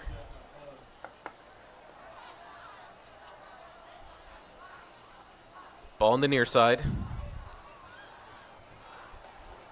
It's going to be another handoff. So Espinal gets himself maybe 7.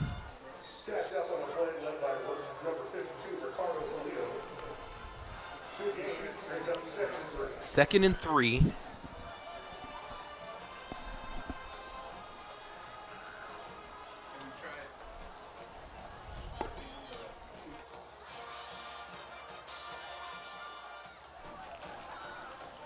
Bravo gives it to Espinal again, gets the first down and extra yardage, fighting in the second level.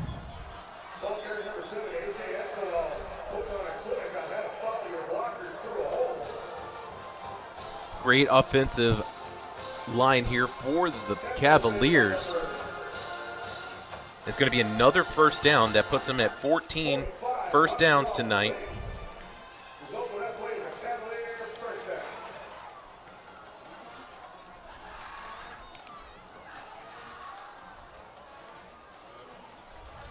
Minute 15 left here in the third. Bravo, play action, throwing up the seam. That's caught by number 84, Nick Esminger. Gets tackled right there at the 10. So Nick Esminger. Let's watch the replay here. Throws a dart as it goes through the defender's hands. That was linebacker Xavier Martinez, who almost close for an interception. Could have been the second turnover of the night. The only turnover was the fumble recovery in the end zone by R.J. Wims for the Cavaliers. Bravo looking And it's going to be hit as Jake Erickson comes down with the catch. Broken up on the play. Great play by number 9, Hunter Young. Second goal for Cat. Junior wide receiver Jake Erickson was the intended target.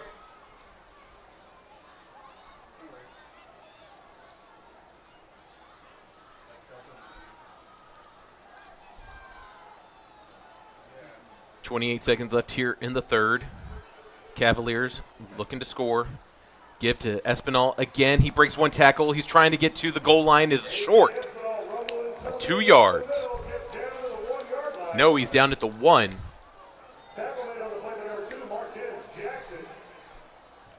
Following the replay here, breaks one tackle. Abel, but gets tackled by Marcez Jackson right at the 1, and that's going to do it for the third. We've played 3 now here at the bank, 49-6, all College Park. We're going to move to the opposite end of the field. They're going to say, yeah, it's going to be the ball at the 2. But the fourth quarter coming up.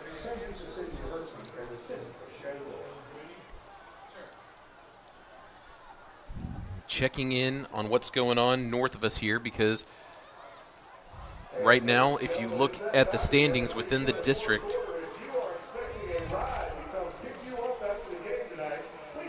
right now, season standings, as you know, College Park Cavaliers undefeated, 6-0. Woodlands Highlanders 4-1. Conroe Tigers 4-1. The Willis Wildcats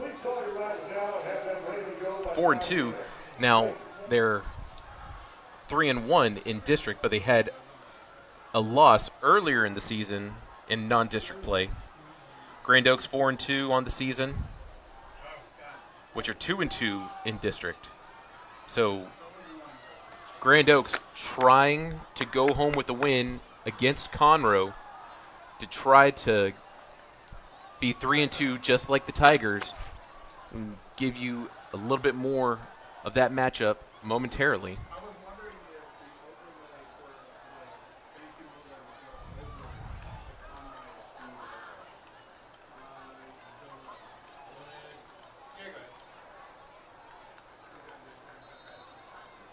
Plays now about to resume here. Quick check-in. It is the third quarter for the Tigers and Grizzlies are leading 21-7. There's another handoff to Espinal, but he is stuffed behind the line of scrimmage. That is Dane Cook. We've said his name. You've heard his name quite a bit tonight. The senior linebacker, not to be confused with the Boston comedian. This is a Caney Creek linebacker. So Dane Cook getting another tackle tonight. And looks to be another unsuccessful third down conversion. We're going to see Beckett Koch coming out. He's already missed one field goal tonight. That was a 47-yarder. It was wide left. This is a 22-yard chip shot. Looked like it might have had a hand on it, but is still able to find his way through the uprights. The way that it moved, it didn't have the trajectory or the spin. So I think that it might have had a hand on him. But let's watch the replay here with the success. So the trajectory was more of a high kick, but still a successful kick. Is now 52-6 Cavaliers. But as I said, right now, Grand Oaks 21, Conroe 7, with under 5 minutes left in the third quarter.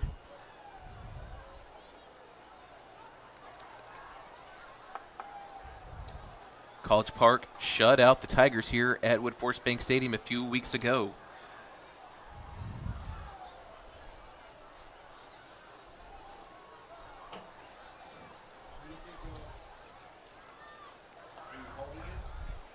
Pending kickoff. Also, if you want to go back by the schedule of the season so far, just for playoff purposes only, Grand Oaks lost last week for their second loss in district to the Cavaliers. So Grand Oaks have played the Woodlands and College Park. And they've also played Cleveland and New Caney, so that's why they are 2-2 in district. But if they take down Conroe, they could hold one of those playoff spots. It's going to be a sort of a touchback here. No, they're going to say that he's going to be down now. So Hughes with the return, it's going to be inside.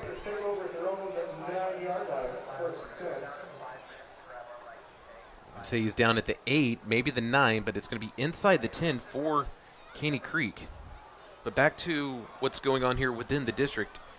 If Grand Oaks wins against Conroe, that does put a lot of playoff implications because Grand Oaks has yet to make the postseason at all since they've joined the district and actually in their young infancy of a program. Because number 1 is solely held by College Park right now.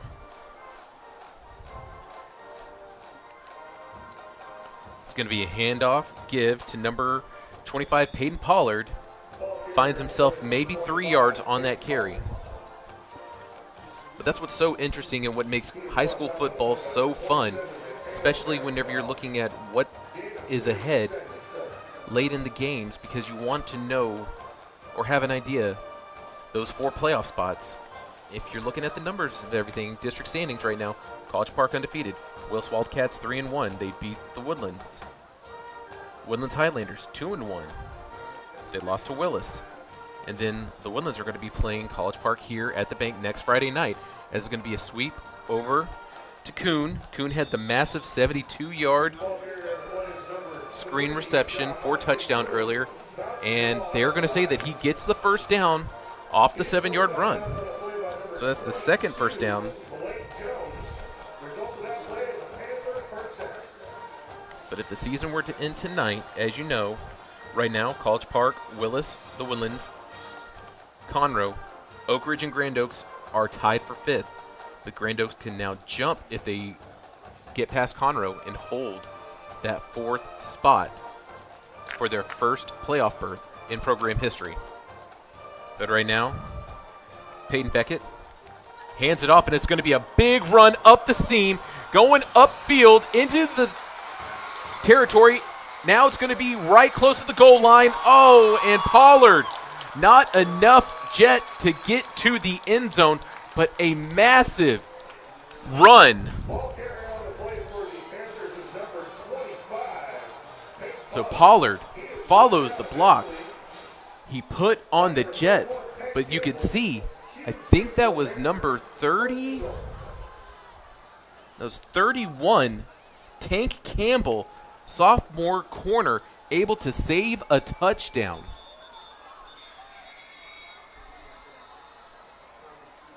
Timeout. College Park. So College Park is going to take their first timeout of the half.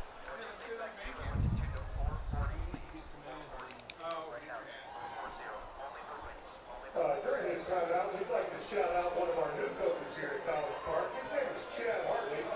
He coaches basketball and is one of our geometry teachers. And also, if you've got nothing to go on for the next month and a half, he can tell you a story and it'll take about that long to get through it. Welcome, Chad Hartley.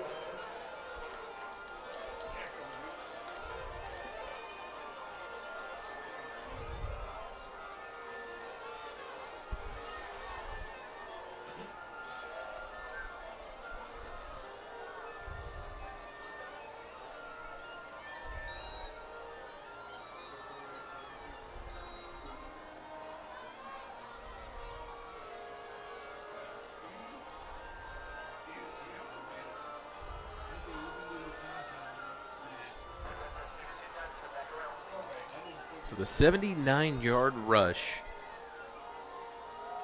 puts the Panthers in the red zone.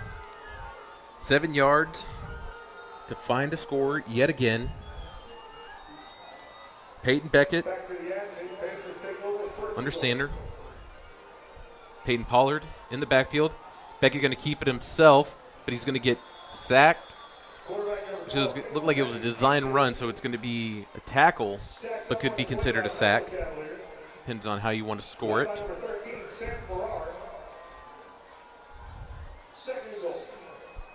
Second and goal. They're going to say got back to the line of scrimmage, so it'll now be second and goal at the 7.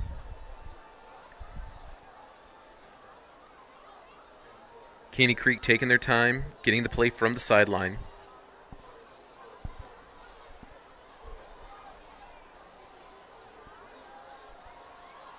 Pollard lined up. Kuhn goes in motion. The give to Pollard yet again as he gets stuffed at the line. There's nowhere to go. Maybe gets a yard on the run.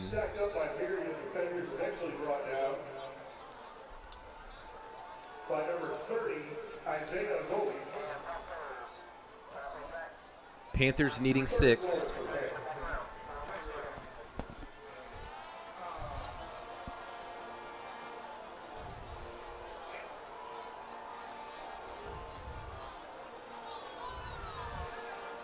.45 left here in the game.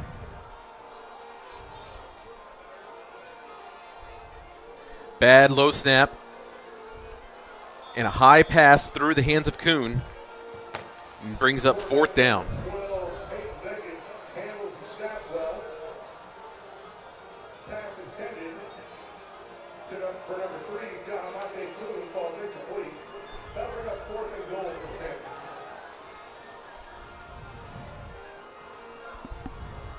This might be the first time Caney Creek is going for it on 4th down tonight. No, look, timeout. They're going to take a timeout Caney Creek here. First timeout of the second half. Looking ahead for the upcoming weeks, College Park won't have their bye week until week 10 of the season.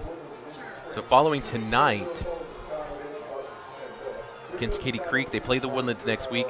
Then they play Cleveland at home here on October 23rd at Woodforest Bank Stadium. Then they close out the season on the road, week 11, following the bye week at New Caney at Randall Reed Stadium.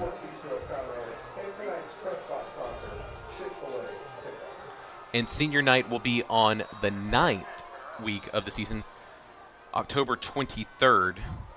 That's going to be another Thursday night game here at Woodforest Bank Stadium.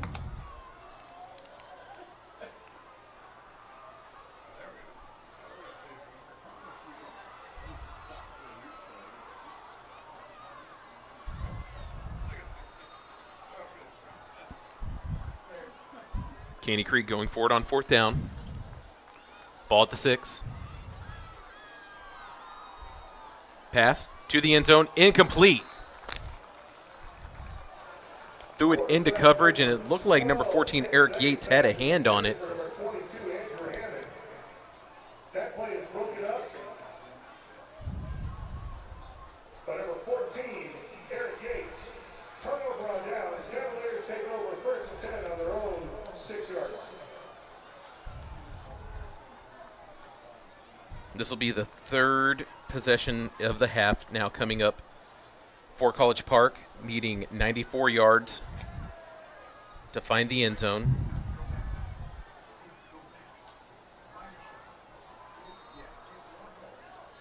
Can easily eat up 4 minutes of clock here. They play their tempo. It's Bravo. Hands it off to Espinal again with a short gain. Actually, no, gets met back at the line of scrimmage. Tackled in by number 50, Jensen Rodriguez. No gain, 2nd step.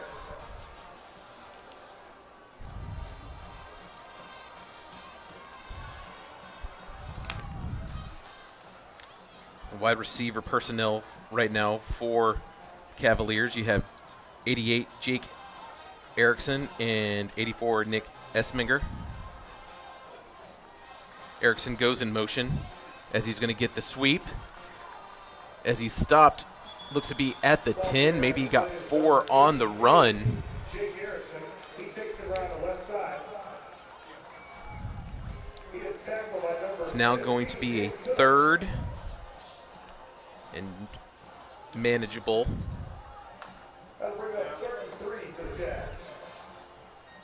Following the replay, you see the jet sweep as he gets 7 yards on that run. And now you're going to see a sweep this time to Insminger. But we have a late flag thrown near the Caney Creek sideline that was right in the field of play, say near the 16-yard line.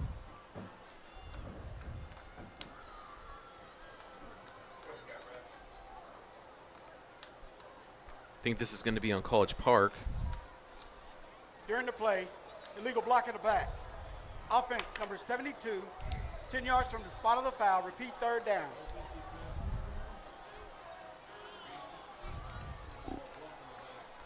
So that block in the back will half the distance. Repeat, third down. be half the distance to the goal, not 10. Since it's inside the 20 there.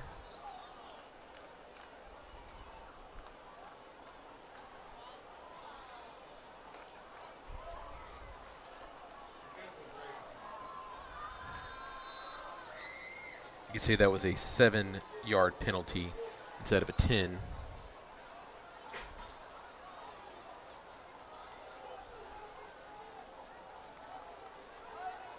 Bravo in the gun. Espinal to his left.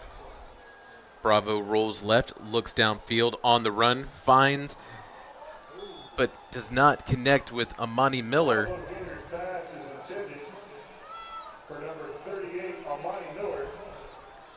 And we'll see the punt team make their way back onto the field. Back deep to punt for the Cavaliers, number 34, Oliver Van Hissendale.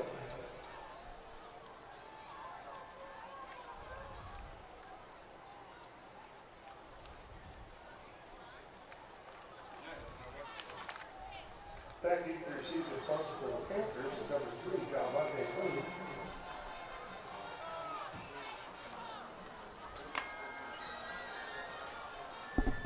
Punting from deep in their own end zone. Nice booming kick. Gets close to midfield. There are a couple of Caney Creek Panthers that were near it that they could have touched it. And that is what happened. So it was recovered by the Cavaliers because it must have touched J.J. Martinez, who was in the area. So the coverage now turns into another possession here for the Cavaliers, and they're going to start off right near midfield.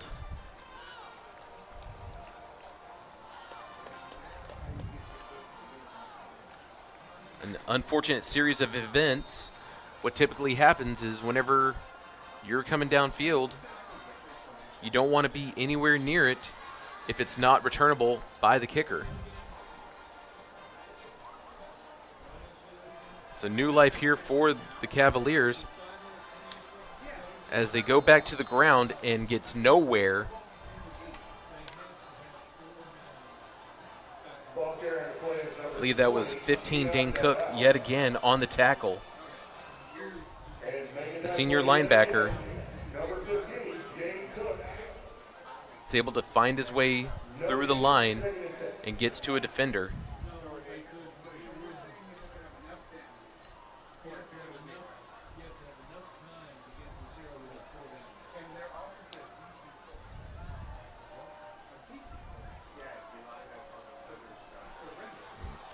Looked like a busted play here for the Cavs. Bravo able to get a nice run. Brings up third down.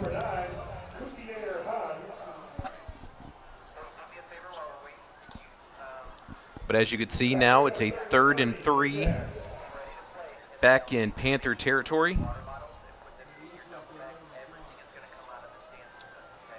Caney Creek making some substitutions. Split back. Actually, no. Just one back in the backfield. Looks like Del Valle Actually, Bravo's going to keep it himself as he's trying to turn the corner but gets nowhere. He's tackled by Cutter Jean. It was actually Luke Harrison in the backfield who was in on the play fake. A little bit of RPO action from this Cavalier. And while they did not convert again on third down, it looks like that they are going to go for it on fourth down again. And they are 2 for 2 of the night so far on fourth down. But it looks like they're going to go ahead and let the play clock get to 0. Timeout, College Park. Second timeout of the second half.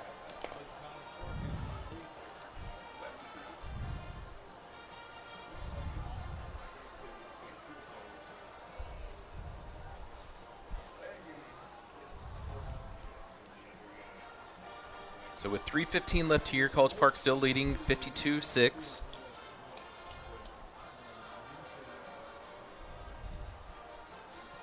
Ball at the 45.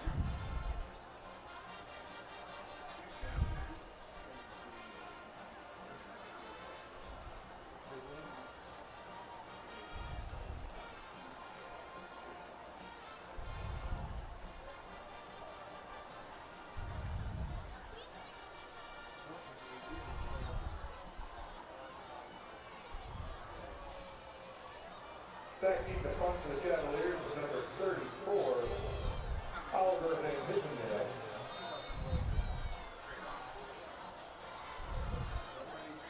Now 4th and 3. And back deep is number 3, Monte Kuhn. Kuhn back to return the punt.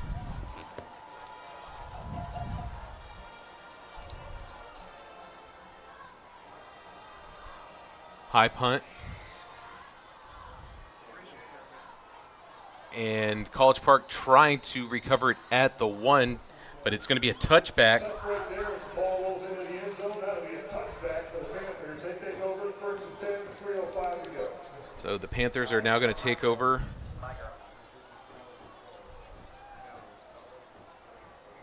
At the 20 with 3 minutes, 5 seconds remaining here in the contest. And just another reminder that following the game, because of it being homecoming tonight, you will see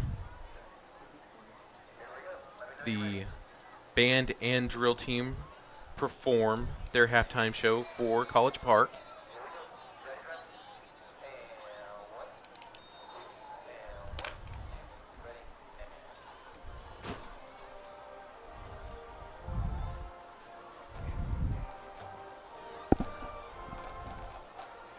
Beckett drops back, throws up the seam, looking for Kuhn. Little, about 3 yards in front of him for an incomplete pass. I will say, looking at the sophomore quarterback, he's got a nice cannon. He can actually throw a pretty good deep ball, just need to work on the accuracy. And moving forward, the sophomore could potentially see a lot more reps moving forward next season. Something to look forward to for this Panther offense.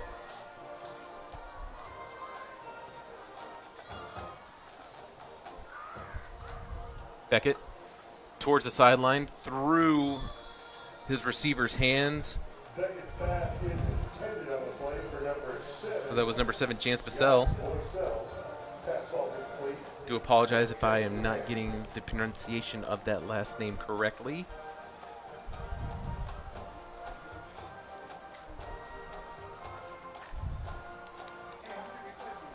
Now 3rd and 10, under 3 minutes.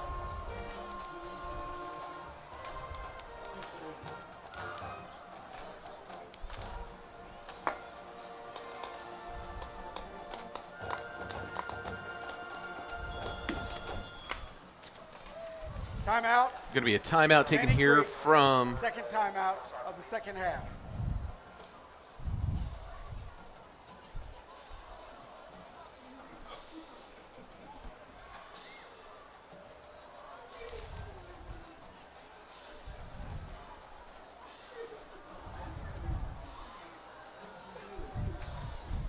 just tuning in with us tonight here on the the Conroe ISD Athletics Wood Forest Bank Stadium stream channel, just like to say thank you for tuning in tonight, and we hope you've enjoyed our broadcast. We have a lot of great people here that work really hard to continue to bring you these programs every week throughout the football season. And if you are not aware of it, just be sure to, as a constant reminder, that we do have a subscribe button on our channel. If you click that and click the bell, it'll remind you every time we go live here on the Conroe ISD Athletics Wood Forest Bank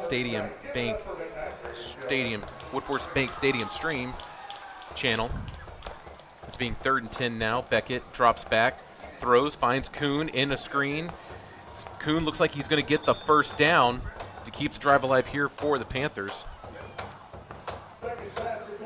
There have been a lot of massive plays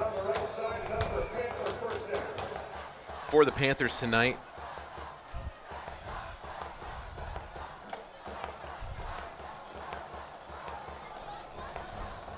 You had the 79-yard run earlier from Pollard. Then you had the 72-yard receiving touchdown from Kuhn.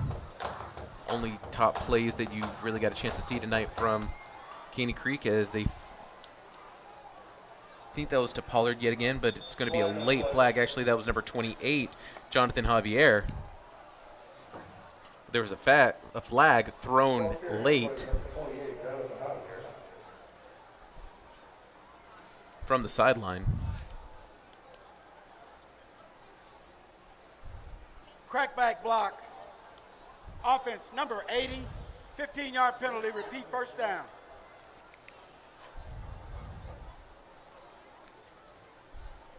Don't see many crackback blocks anymore. They're trying to get rid of those from the game,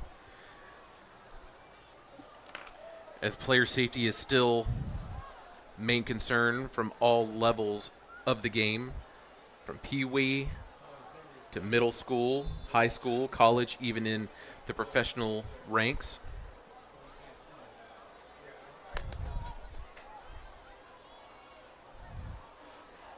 Being 1st and 25. Beckett throws up the seam to Kuhn yet again.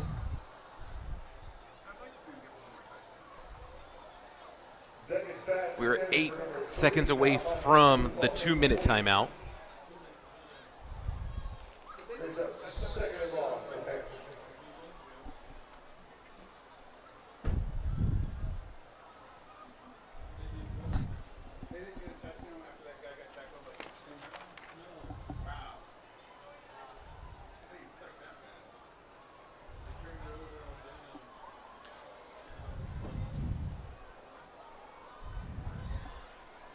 Second and 25 now.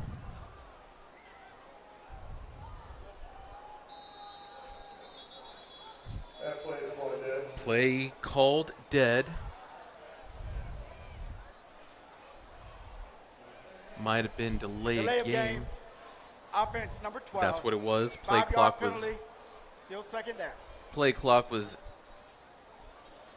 rolling to 0 as the man was in motion. They could not get the snap off in enough time. So now there's a 2nd and 30. Not how you really would like for this to go if you're Caney Creek right now. Not a lot of plays in the playbook for a 2nd and 30.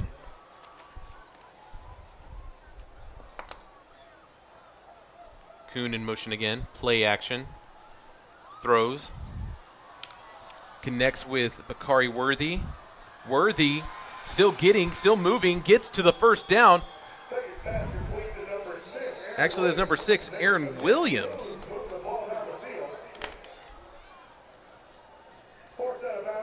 This is the 2-minute timeout. That's the 2-minute timeout now. And, that's what you call the commentator's jinx. You say that there's nothing really in the playbook for a 2nd and 30. And lo and behold, you get a 30-yard reception from your running back on a screen pass. And now, College Park trying to put another stop here, not allowing the Caney Creek Panthers to find their way back into the red zone. But Caney Creek trying to get another score tonight. They were unsuccessful in the red zone earlier. They went for it on 4th down, did not get the conversion.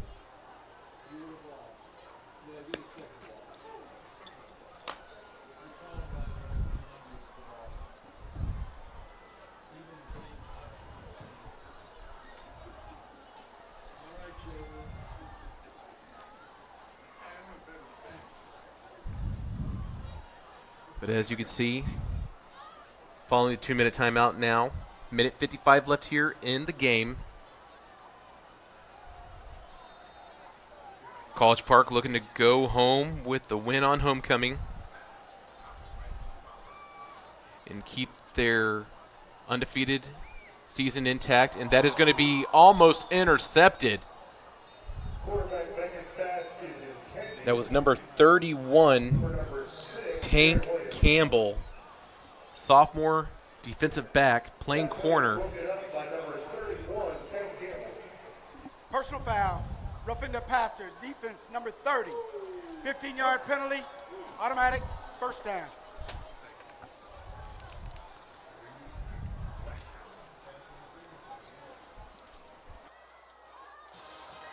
So the roughing the passer call goes in favor for Caney Creek as they move into College Park territory.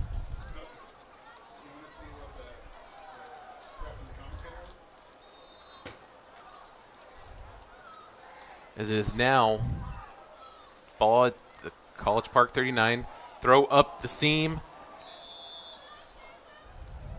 as it hits a defender and stayed in the air for a good second. While there were 3 College Park defenders around, it could have come up with an interception.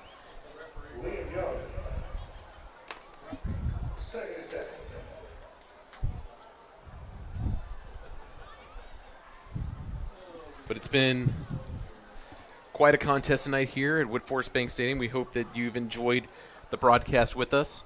Just another reminder that we will still be live following the highlights from the game so you can watch the band and drill team perform. It's another play, design run up the middle, maybe 2 yards on the carry for Caney Creek.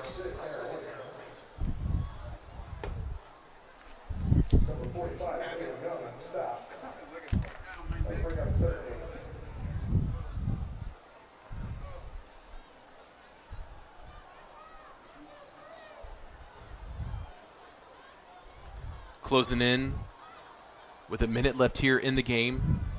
3rd and 8. Beckett, swing pass, out of the hands of Aaron Williams. Aaron Williams had the big gain for the 2nd and 30, but too much zing on the pass, and now is going to be a 4th and 8. If I'm Coach Heinman, no reason to punt here. Let's just go ahead and keep the offense on the field. There's a minute left in the contest. Why not go for it?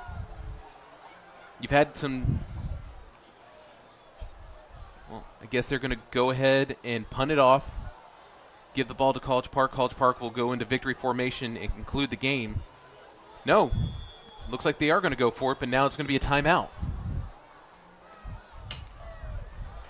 Timeout, Caney Creek. 3rd and final timeout of the second half. So the final timeout taken here by Caney Creek. Under a minute left here at the bank. And for College Park, had themselves quite a night with the starters. I give my player of the game to no other than sophomore running back Antonio Booker. Booker having 4 touchdowns of the night, 2 on the ground, 2 receiving, cementing his way as one of the district's top scorers of the week. And not only that, Junior quarterback Hanban Hughes showing that he has been all district all season long. Had 3 passing touchdowns tonight, puts him back up to 24 passing touchdowns on the season. Only thrown 2 interceptions, and while we see they go for it on 4th down here, Kuhn is going to be short of the first down marker. It's going to be turnover on downs again. Jordan Light stays home, makes a great play to open it up. Justin Light, check that Justin Light.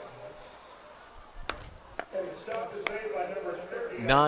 Not mad at the decision to go for it on 4th down there. Cavaliers take over, 50 seconds. Kind of in that no man's land right here near midfield. You could punt it.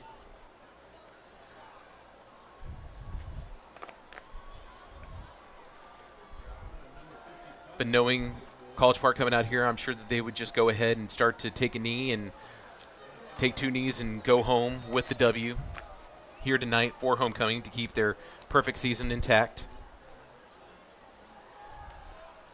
It's actually going to be a run here as they feed it to Luke Harrison. Ball carried on the play is number 25. Luke Harrison. There'll be 2 more plays of the contest. And it doesn't count. You guessed it, number 15, Jake Cook.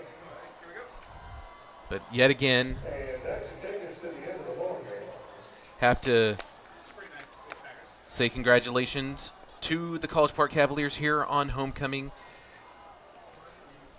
Perfection is still intact for the season, undefeated.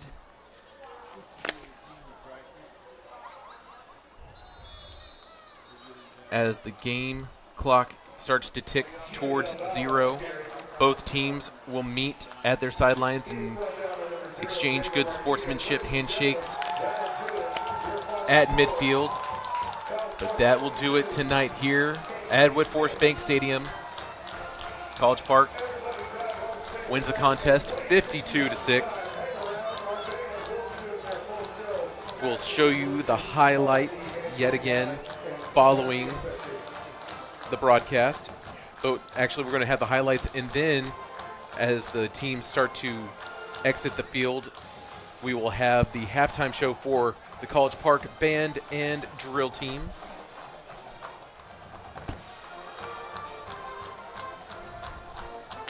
Before the broadcast is over, going to look over at the game, which is in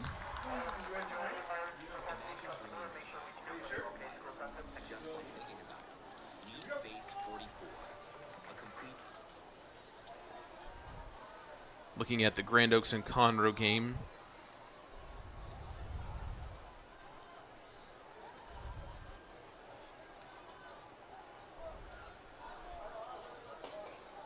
There in the 4th quarter, it's about to conclude, and Grand Oaks are leading 21-7 against the Tigers.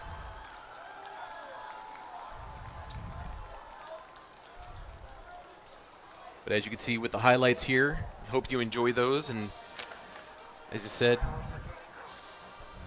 the band and drill team are about to make their way from the stands back onto the field to perform. A great homecoming here tonight for College Park. As you can see, it's the Antonio Booker Show. And then you have the punt return coming up from Beltran. The 50-yard punt return for touchdown. Second on the season by Beltran. Phenomenal vision. Great speed. Here it is.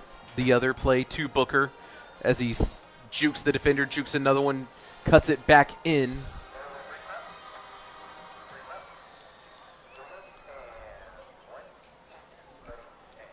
And then the only touchdown of the night for College Park, the 72-yard screen to Kuhn. For Caney Creek, I apologize. Why it's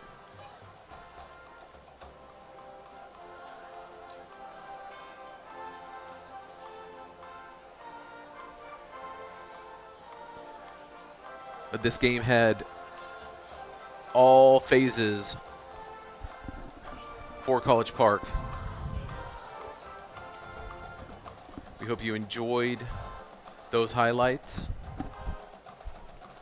And please stay tuned for the band and drill team to perform for College Park for the students. Hope you all get home safe and enjoy school tomorrow. And we'll be back up here next week because there will not be any other games at Woodforest Bank Stadium tonight or this weekend. So we'll be back next week to start things off on Thursday night with Oak Ridge versus Grand Oaks. And Friday night, the College Park Cavaliers will face off against the Woodlands High School. Looks to be one of the top games, and while it will be a home game for College Park, they will be on the opposing side as the Woodlands will be hosting them this year. But yet again, hope you all enjoy the rest of your evening, enjoy the rest of the broadcast.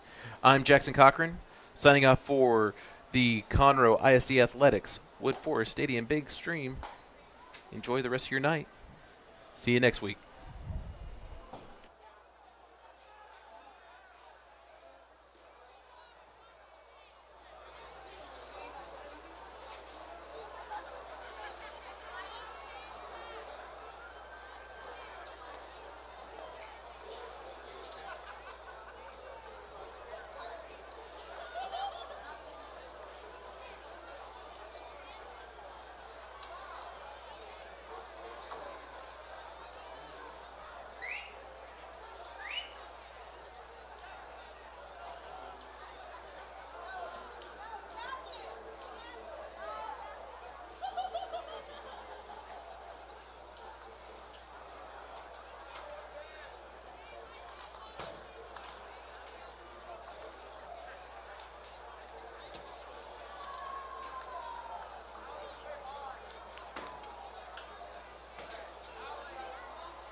Now forming on the Workforce Stadium field is a 240-member strong, mighty Caney marching band. This Saturday, the Cavalier Band will be forming at 3:15 at the Lone Star Preview Marching Competition here at Woodforest Stadium Field. We welcome you to come out and support our great band in the competition. Good luck, band. The award-winning Cavalier Band is under the direction of Mr. Jeff Goring. Assistant Band Director is Mr. Aaron Owens. Percussion Director is Mr. Rob Zavala. And the Color Guard Director is Mr. Fernando Rodriguez. Your Cavalier Band drum majors are Owen Herring, Ella Wagner, Derek Walker, and your homecoming king, Alexander Barris. Our section of the week is the percussion.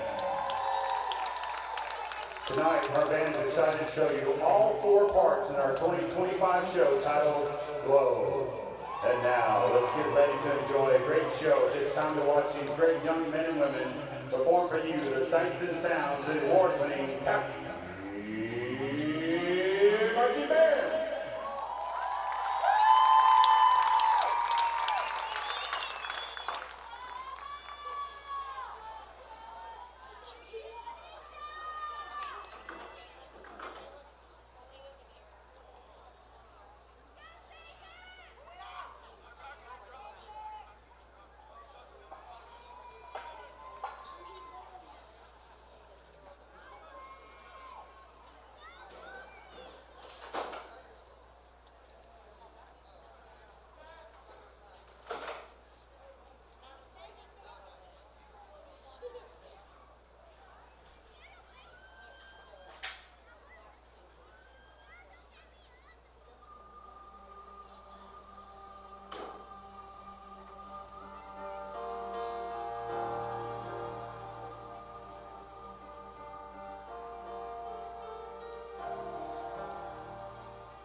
We hope you enjoyed the show and please drive home safely. And good night.